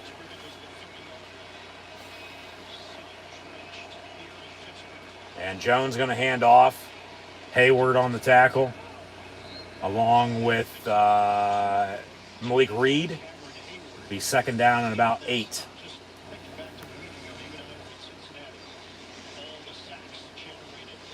And then none today. Yeah, exactly. The pressure off the edge ain't there without TJ Watt. No doubt about it. 2nd and 7 officially at the 32. Who steps up on defense? Who makes the play? Toss. Missed tackle. That's a hold. And then they push him out of bounds, but he gets the first down. Late flag comes flying in. So we'll see what that is. It's 1st and 10 New England now. There's a flag on the play. The hold. Holding on 16, Jacoby Myers. Thank you. Clear as day. They at least call it. So 10 yards, they'll replay the down.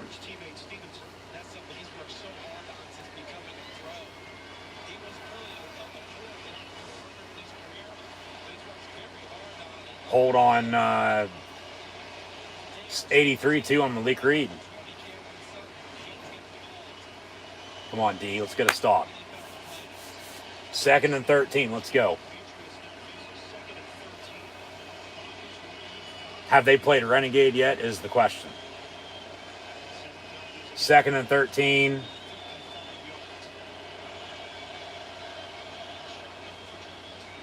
Jones. Pump fakes. Over the middle. It's caught. And Humphrey on the reception. He's the 3rd receiver to make a catch for the Patriots today. Took him to 5 minutes to play, but here we are. Big 3rd down again. In the meantime, Jameis Winston throws a pick 6, and Tampa extends their lead to 19-3. So this game's for sure over now. Make it 20-3 with the extra point. 3rd and 2 for New England. Come on, D. Williams got. Who's stepping up?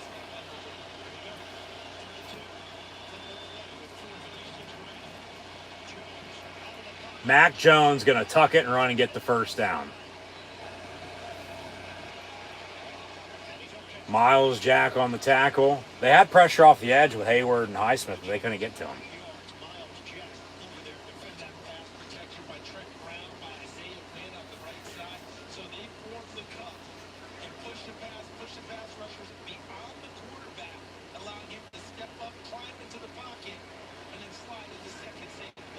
First and 10 New England. Come on, D. Yeah, they're just going to run the ball and work clock. Eventually, Pittsburgh's going to have to start calling their timeouts here. What does Pittsburgh dial up on defense? They run it. Missed tackles. Good God. 6-7 yards on that run when it should have only went for a yard or 2. To midfield. 2nd and 3 with 3:40 and counting to play. Come on.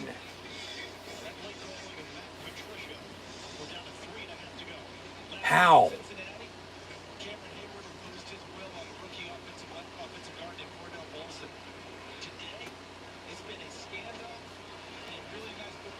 Second and 4 from midfield for the Patriots. Watch, they'll take a deep shot, and they'll probably connect on it. Handoff on 2nd and 4, first down run. To the 44 they go. Under 3 to play. Pittsburgh's going to have to start calling their timeouts here if they want to get the ball back. I mean, you call them before the 2-minute warning or call them after. I mean, because they're just going to continue to run the football. When you can't, in a situation like this, and they're going to work clock and... Man. Yeah, the pressure off the edge ain't there with no TJ Watt. Defense needs a big stop, though. Another handoff. And he's inside the 30 as he breaks another tackle. 1st and 10. You'd probably take this to the 2-minute mark now and then call your 2 timeouts after that. And New England's running away with this game now at this point. Steeler defense does look tired. They can't get the hell off the field now. Man.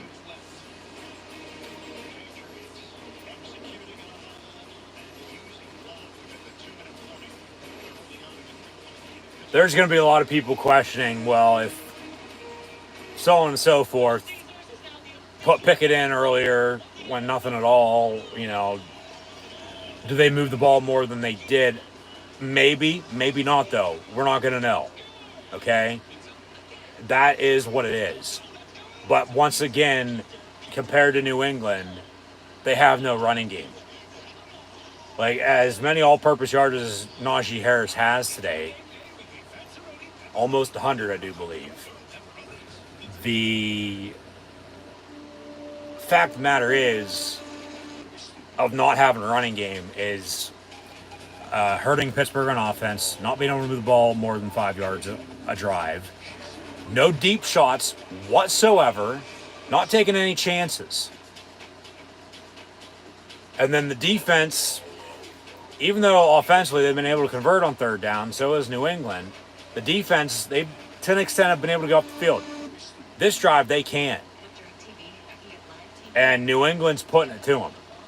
And, I mean, there's nothing really you can do about that when you can't stop the run because they're just going to continue to run the football until you stop it. And then in a situation like this, running the football, working clock, making Pittsburgh eventually call their timeouts here when we come back. 2 minutes to play, 17-14 Patriots. You're just not tuning in. But, man,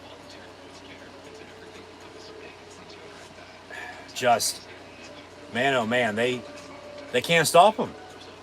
Right now, they can't stop them. They can't get off the field. And credit to Belichick and the Patriots because they know exactly what the hell they're doing. And it's working in their favor, as it should for anybody in this situation. This is old school as old school gets. I mean, and Pittsburgh just...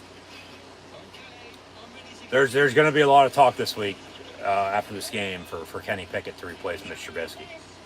And if he doesn't start on Thursday, maybe we see him Thursday night sometime. I don't know. But like I said, they're not going to, put Pickett in until they have to. So hopefully the hangman comes down and the defense can make a stop or two here. But, man,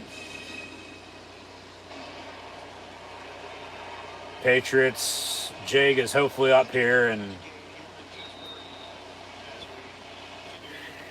just... Can they stop them here on this or not? Because they're in field goal range too, I might add. So they'll kick a field goal unless they miss it. Pittsburgh would be down 3 as they are, or 6, and then a field goal still tied, or a touchdown wins it, or timeout Pittsburgh, be second down. So they call another timeout here after this next play.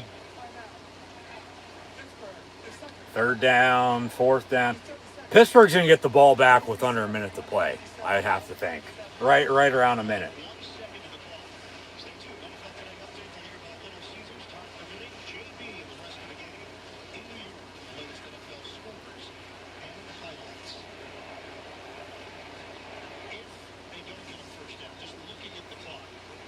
Second and 12. A minute. Yeah. Thank you. I sort of got him bugged. Mac Jones hands off. And he slides at the 20. Clock's going to roll. They got a third and short. Pittsburgh with another timeout. Their final with a minute 51 to play. But a big third down again here. And they're probably going to run it. Hell, he had to run 5 yards to hand it off just to get the angle they wanted to go. And then Reed on the tackle.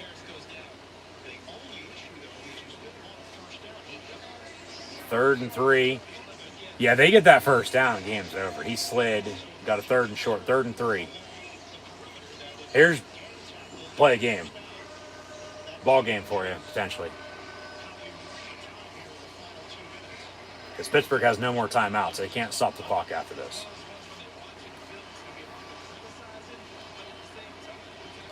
Third and 3 from the 20. Mac Jones under center. And he'll hand off, and they get another first down run, and this game's going to be over. Ball out, fumble.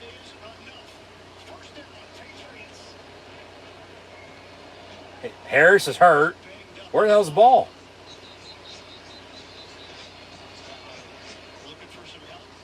The refs have it. Yeah, this game is over. Pittsburgh can't stop the clock now after Patriots get a first down there. Well, he was down before the ball came out anyway, so yeah. Crowd's now as quiet as it's been all day, and unfortunately everybody's going to go home unhappy. Patriots call timeout with an injury. Minute 40 to play, 1st and 10. Steelers can't stop it though. They'll take a few kneel downs and that'll be it. And New England's going to win it 17-14. Unless they keep running it, run a few more plays. I mean, I don't know why you would. You take a knee or two. You're at 140. You get down to a minute. And then you get down to under a minute. Final 40 seconds on 3rd down. That's it. The clock's going to run out. So, yeah, it'll be a 17-14 defeat for the Steelers in the loss against the Patriots here today. And they were missing the pressure off the edge from TJ Watt, no doubt about it. No sacks on Mac Jones today. But at the same point in time, they, sort of had a little bit of a running game, not much really to show for. But they couldn't stop the Patriots running game. Not at least in the second half they could. And the difference in this game goes back to the 4th play of the game. As it's getting chippy here, kneel down, but the difference in this game, and I'd still like an explanation, okay, was the first muff punt, not the second that New England capitalized with a touchdown on, okay? The first muff punt, Harvin pinned him deep at the 1. He muffed it in the field of play, recovered it in the end zone. If Pittsburgh recovered, it would have been a touchdown.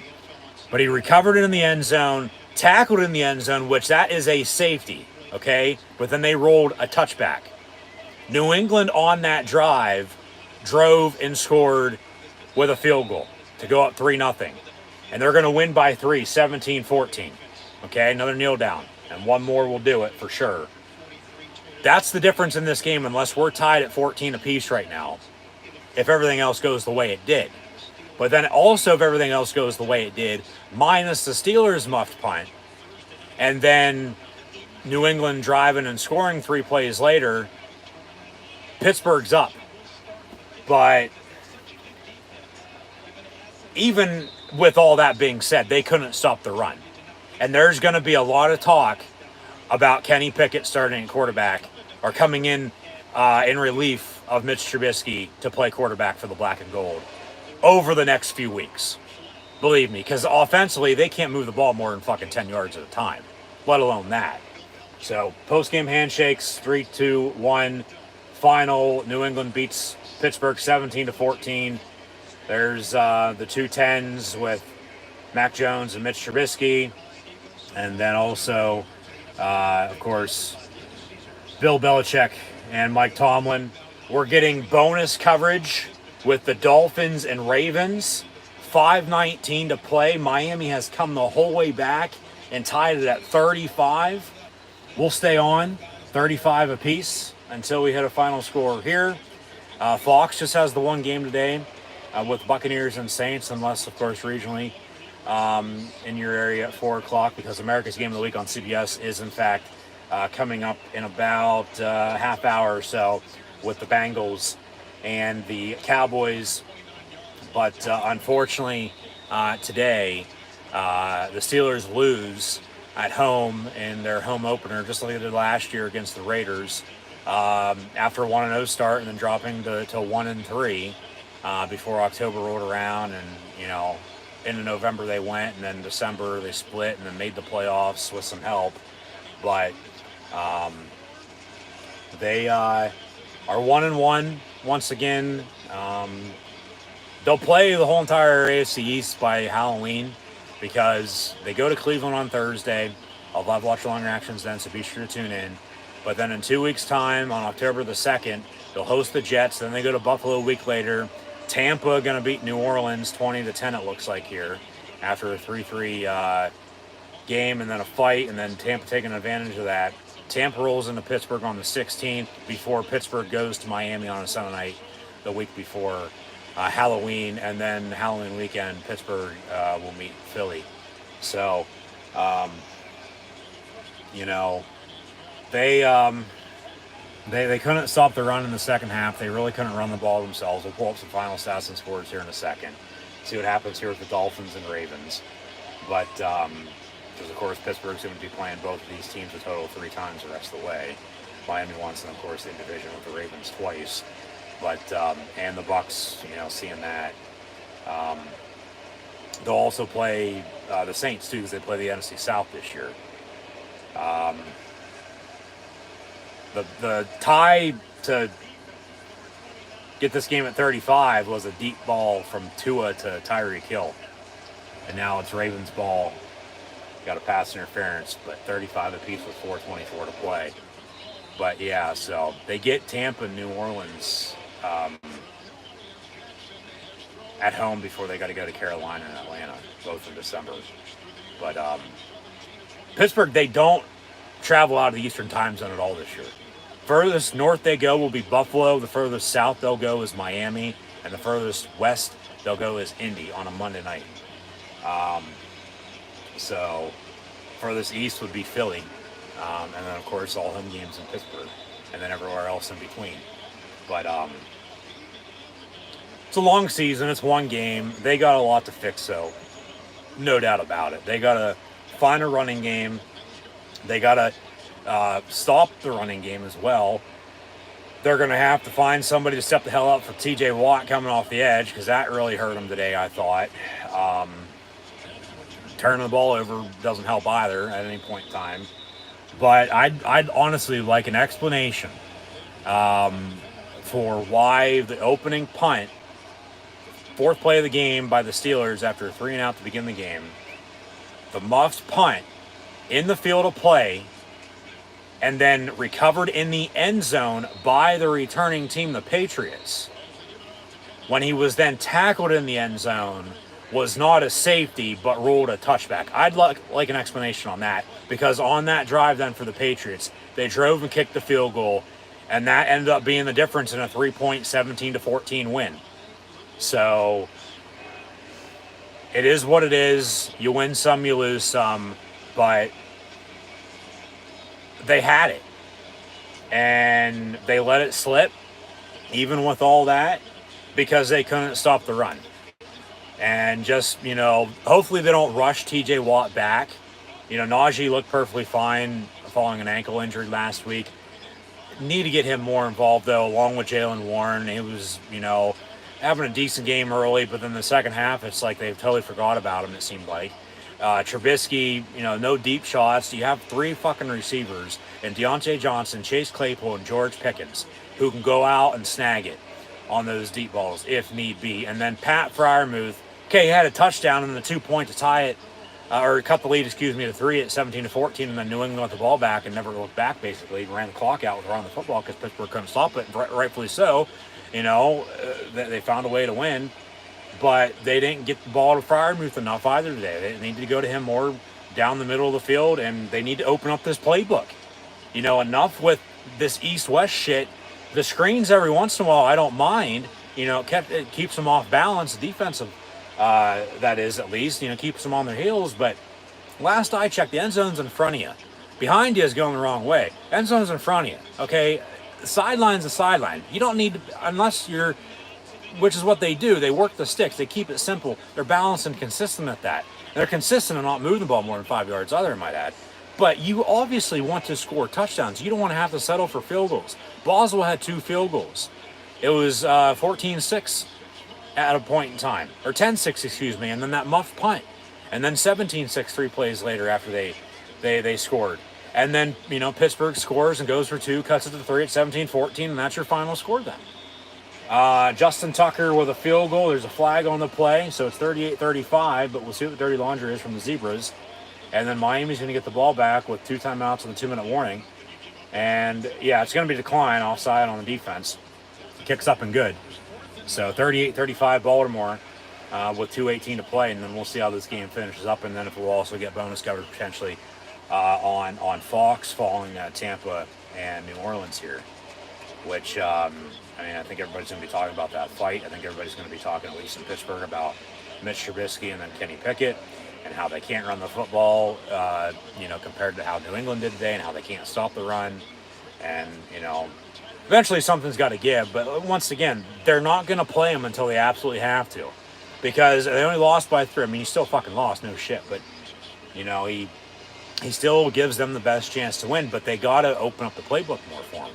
Enough with, just only moving it a few yards at a time. It's like 1930s football.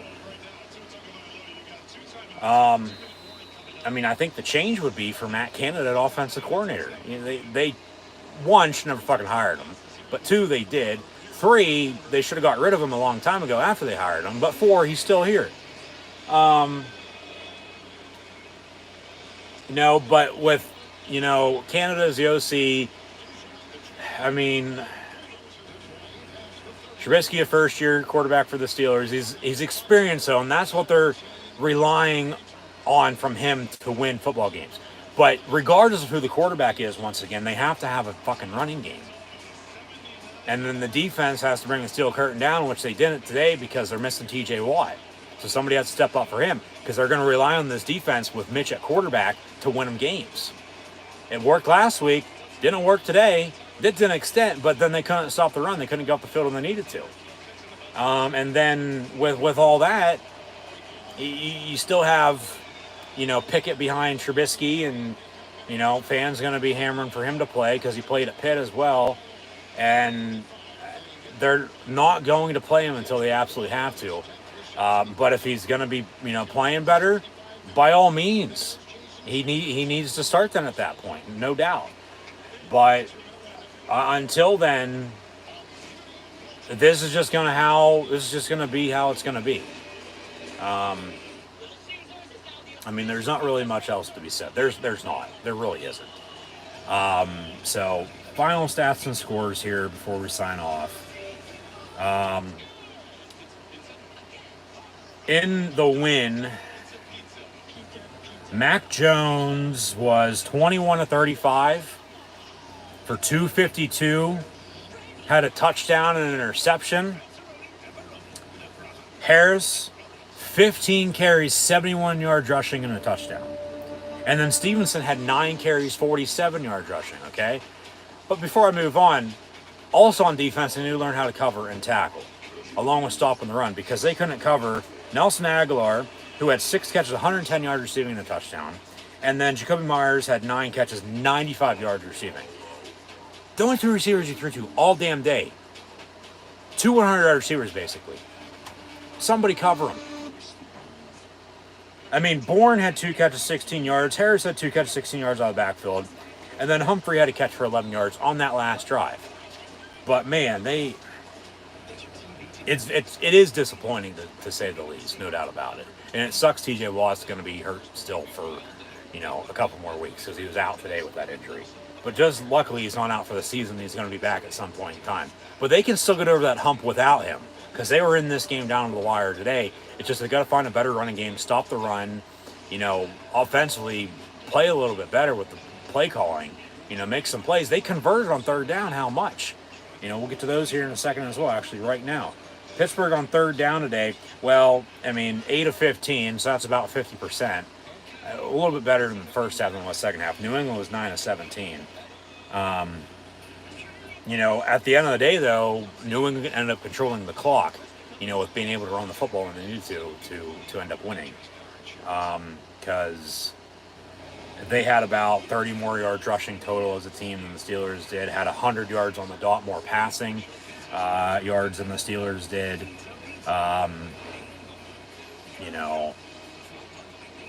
The penalties to an extent, early they were trash. It settled down. They let them play late, picked back up a little bit, I thought. They couldn't get to Jones. They didn't sack him once at all after 7 sacks last week. That's what I'm saying. They're missing the pressure off the edge from T.J. Watt. Like they rely on him, it seems like, even though there's other players on D. And then also they couldn't be able to block. I mean, the 3 sacks were all in the first half, but that's still 3 sacks. Okay, so man, just a tough one, no doubt about it. A very tough loss for the Steelers. This one does sting because they were right there, but they couldn't get it done when New England did. Trubisky 21-33, a $168 officially, and a touchdown. Had the interception they didn't capitalize on. The interception from Jones, Pittsburgh got a field goal out of it on, so they don't turn the ball over. Well, there's 3 less points for the Steelers, and they need a touchdown again if they can get off the field rather than the field goal, or if they would have gave up a field goal, if they would have stopped them, need a touchdown to win rather than a field goal to tie at the end of the game and all that, etc.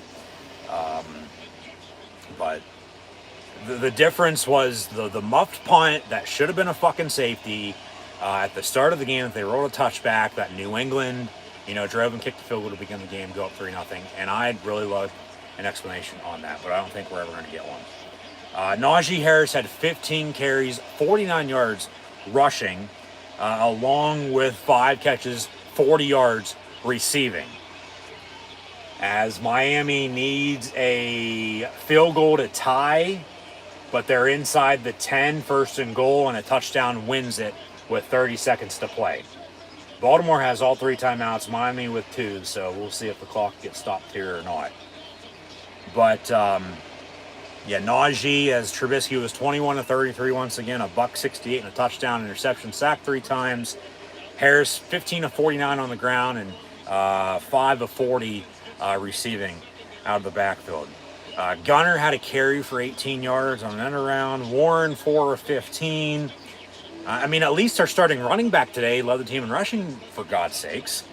Trubisky didn't tuck it and run enough, I didn't think, today as well. He only had a carry for 7 yards. It was sacked 3 times. He's good on his feet, and Pickett is too. So like I said, we'll see how long the leash is, and we'll see how long this lasts. But Deontay Johnson led the team in receiving, 6 catches, 57 yards. Najee Harris, 5-40, as mentioned. Claypool, 4-26.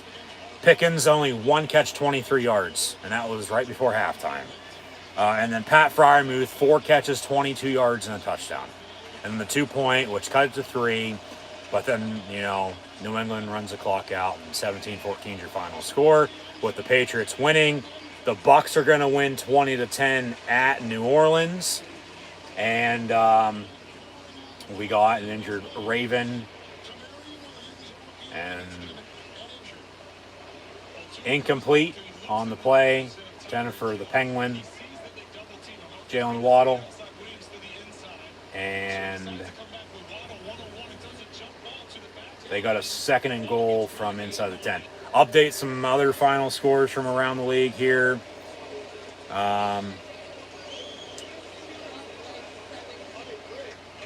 Wait for that to load.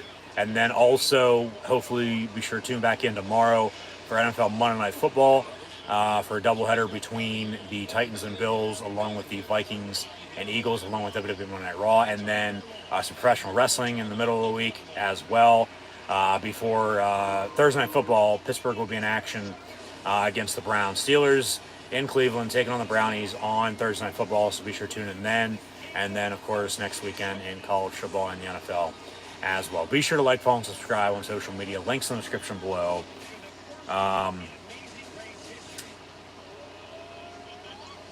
Some final scores.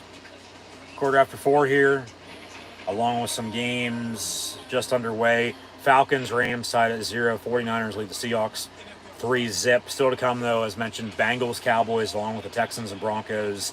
Cardinals, Raiders, Sunday Night Football, Bears, Packers, Monday Night Football doubleheader tomorrow night, as mentioned, with the Titans and Bills and Viking Eagles. But the only game still underway is this Dolphin-Raven game from 1 o'clock with 30 seconds to play. Dolphin ball will go inside the 10. I know somebody would be happy about that if they win. But final scores from earlier. The Jets came back and beat the Browns by 1, 31-30. Buccaneers 20-10 win at New Orleans after a 3-3 tie game late in the second half, and then a fight ensued, and then Tampa took advantage and wins by 10, 20-10. The Lions held on to win 36-27 over Washington. The Giants won 19-16 over the Panthers. Jaguars shut out the Colts 24-zip. Of course, Thursday Night Football is 27-24 Chiefs over the Chargers, and then as well the Patriots defeat the Steelers, unfortunately, 17-14. 19 seconds to play here from the 8, second and goal for the Dolphins. Down 3. Touchdown wins it, though. Tua pass, caught, Jalen Waddle. And the Miami Dolphins take the lead with 14 seconds to play. Wow. They were down, what? 21-7, 28-7, 28-14, 35-14. They tied it up at 35. Ravens kicked the field goal up 38-35, now 41-38, extra point to come. Yeah, I know somebody who's going to be very happy if the Dolphins can hang on to win this now. I know somebody who's also going to be very pissed that he wasn't at the game today, even though he's in the area, to say the least. But we are Penn State, though, too. So extra point up and good. And Miami goes up 4. That's a big extra point, 42-38, meaning Baltimore needs a touchdown to win this game with 14 seconds and 2 timeouts, rather than a Justin Tucker field goal to tie it to force overtime. And then, unfortunately, we probably wanted to get to see it in overtime because it's bonus coverage. And then bonus coverage, when games go to overtime, unless it's in your area, they're not fucking showing it to you. That's the stupid NFL TV rule. So Miami coming back and taking a lead with 14 seconds to play, up 4, 42-38.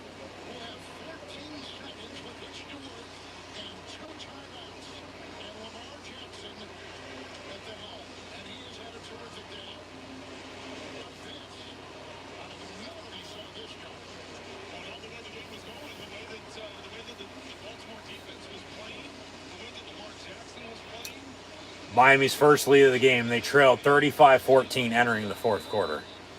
So 15 minutes ago, they were down a lot, and now they have a 4-point lead at 14 seconds to play. Somebody said it's a team sport. Well, yeah, no shit. And then, people get on Mike Tomlin here again. No. Because who the hell are you going to hire? Mike Tomlin is one fucking game, okay? Mike Tomlin is one of the best coaches in the NFL, and has been. He's never had a losing season, I might add, okay? He's only the third Steeler coach since the late 1960s, after Chuck Noll and Bill Cowher, and they all have one thing in common. They've all won at least one Super Bowl. Defensively, they just couldn't stop the run, okay? The difference was, though, the muffed punt, both muffed punts. The first muffed punt, though, for sure, because it was a safety. But then they say touchback. And then they get the field goal and New England wins by 3, 17-14. But then Pittsburgh doesn't muff the punt. New England doesn't drive 3 plays later and scores a touchdown. But then at the same time, they couldn't stop the run on defense. So you want to get rid of anybody, like I said, it's Matt Canada as the offensive coordinator. Because they can't move the ball more than fucking 5 yards at a time. It's pathetic. And it's been like this for a while. Everybody shit on Roethlisberger for how bad it was. And now they're going to shit on Trubisky to get to Pickett. And rightfully so, if it comes down to it, if it keeps up. But at least, and I've been saying this, because I stuck up for Ben, I don't know how much, when people shit on him. No. And Trubisky gives them the best chance to win now. But when at the same time, when you have Pickett behind him, you didn't draft him in the first round for no fucking reason. To let him sit. So they just gotta, there's not necessarily a change that needs to be made, but if there was one, that's it. It's Matt Canada's the offensive coordinator. But that's not going to change. And they're not going to bench Trubisky until, they have to. They're not putting Pickett in until they have to, so Kenny's going to have to wait. Here's your final play of the game, probably. Here's a Hail Mary for the Ravens.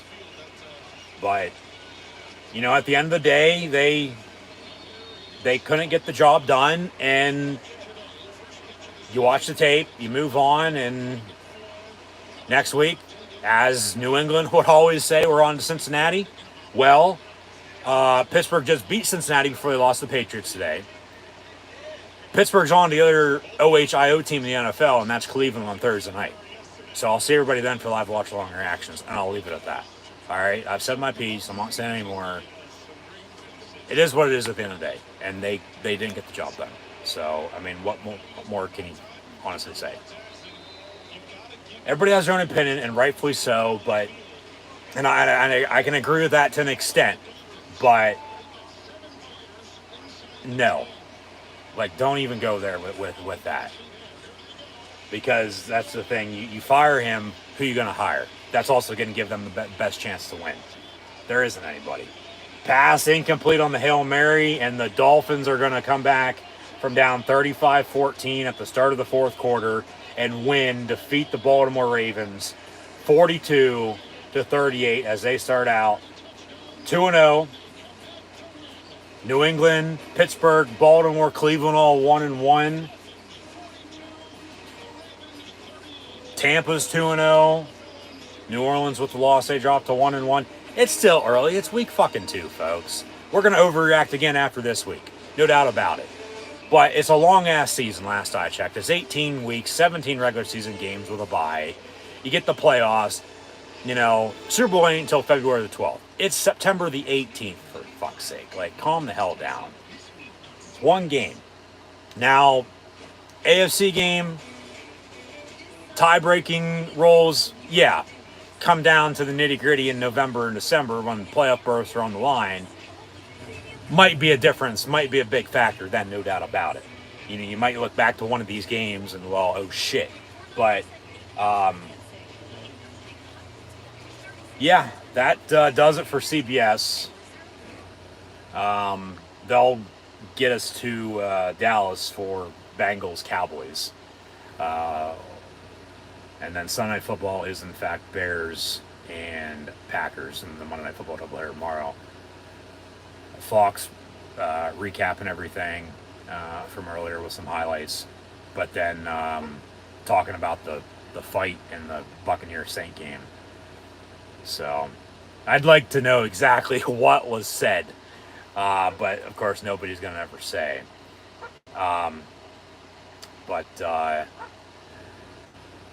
Yeah, we saw New England, Pittsburgh, Tampa, New Orleans, and then a bonus coverage game with Miami and Baltimore as the Dolphins are going to fly their wheelbarrow back to South Beach.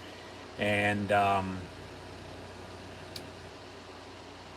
depending on what happens tomorrow night in the East with Buffalo, they'll either be tied with the Bills or in first place. Whereas in the AFC North, everybody's 1-1, and Cincinnati still has to play here today. So Cincinnati could be in last at 0-2 if they lose, or everybody's going to be in a four-way tie at 1-1. And like I've said, and everybody said no, you're fucking crazy. It's still week 2, I get it, it's still a long-ass season. That the North is wide-ass open. The toughest, best division in football is the AFC West, no doubt about it. But I still feel like the AFC North is wide open. Anybody can win it, and anybody can come out of it as a wild card as well. So they'll take us to Cowboys Stadium and the Big D. Bengals should win, should beat the Cowboys without Dak Prescott. So, hello, friends. There's Jim Nance and former Cowboy quarterback and Tony Romo, Tracy Wilson down on the sideline. But Kurt Menefee, Terry Bradshaw, along with Howie Long, Michael Strahan, and Jimmy Johnson's replacement for today, and Sean Payton. Going to wrap up Week 1 games in the NFL. I'm sure Sean Payton's, knowing something about that fight because they had former Saint head coach, the Bucs and Saints have fought before. But even after the fight, Tampa took advantage of that and they won.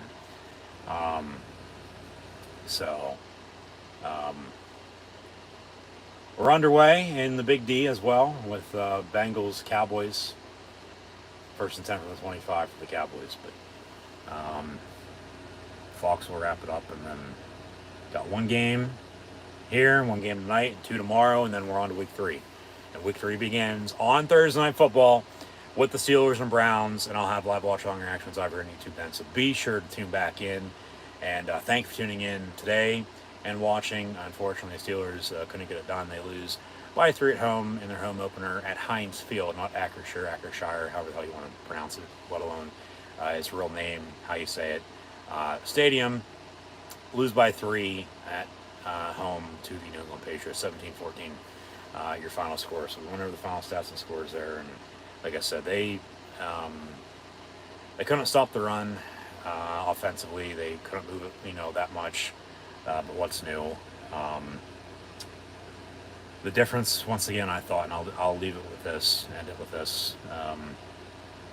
The difference was at the start of the game, I thought. The muffed punt, that should have been a safety. That was a touchback.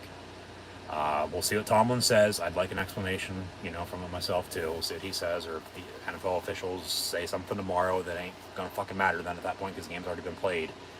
But on that drive to begin the game for the Patriots, they, remember, drove and kicked a field goal. And they win by 3. And a field goal is 3 points. So do the math. We're tied at 14 then if everything else goes the way it did. But then they also can't turn it over on the muff punt themselves, no doubt about it. But still got to find a running game. Got to find some pressure off the edge without T.J. Watt. Somebody's got to step up on defense in general. They got to make some more explosive plays on offense moving forward. Open the playbook a little bit, but it starts up front. Got to be able to, run the football with Najee Harris, because that's the thing with whoever's playing quarterback. You still got to be able to run the football. As much as they're clamoring for Kenny Pickett, you still got to be able to run the football with Najee Harris. They can, but they can't. So, like I said, we'll see how much longer Trubisky's in at quarterback before they move to Pickett, but it's going to be a while, I think. They're not going to play Pickett until they absolutely have to, believe me. As a diehard Steelers fan, just believe me, that's how it goes. They're not going to play him until they have to. Whether that's an injury or he absolutely starts sucking ass or whatever. Because he honestly didn't look that bad once again today. He didn't look as good as he did last week, no doubt about it. Turned the ball over, was sacked a few more times. The running game still, it's there, but it's not. Special teams, the turnover on the muffed punt, but the turnover on the muffed punt that should have been a safety that they called a touchback was the difference in this game, and the Steelers lose by 3, 17-14. So, we'll see where they go from here. They got a short week. I doubt any of the starters are going to be fucking practicing this week. They'll rest up. Probably some walkthroughs on Monday, Tuesday, and before they travel out to Cleveland Wednesday. But it's one game. Long season still. Tough loss, like I said. Very, very tough loss. This one stings. Disappointing, to say the least. So, yeah, there's not much else to be said, so I'll leave it at that. But final score, Patriots win it 17-14 over the Steelers. So that'll do it for myself, your host, Encyclopedia Sports, Go and Loop 96, live right here on YouTube. Once again, thanks for tuning in and watching. Be sure to like, follow, and subscribe on social media. Links in the description below. And hope to see everybody on Thursday night for Steelers-Browns on Thursday Night Football. So, fortunately, they couldn't get it done today. They're 1-1 now, but it's only one game. And the Browns are 1-1, also coming off of a loss with Jacoby Brissett at quarterback. Not Deshaun Watson, but he also hasn't looked that bad at the QB position. They're going to have to stop the run, no doubt about it, with Nick Chubb and Kareem Hunt.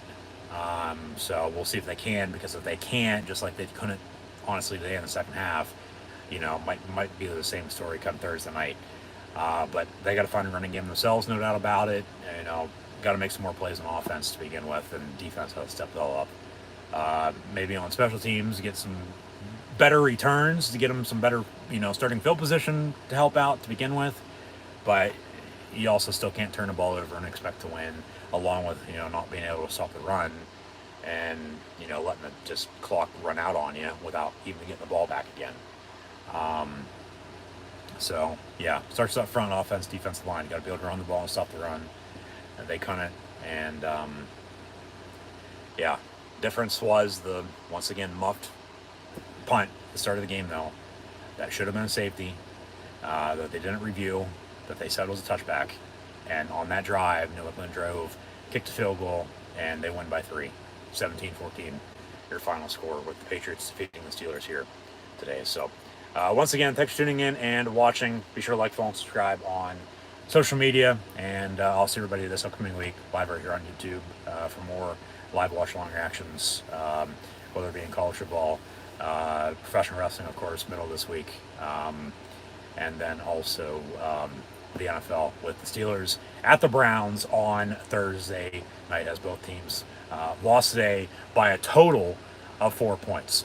The Browns lost at home by 1, 31-30 against Gang Green, the Jets, and Pittsburgh, of course, losing by 3 to the Patriots here. So, yeah, that'll do it. 17-14, your final score.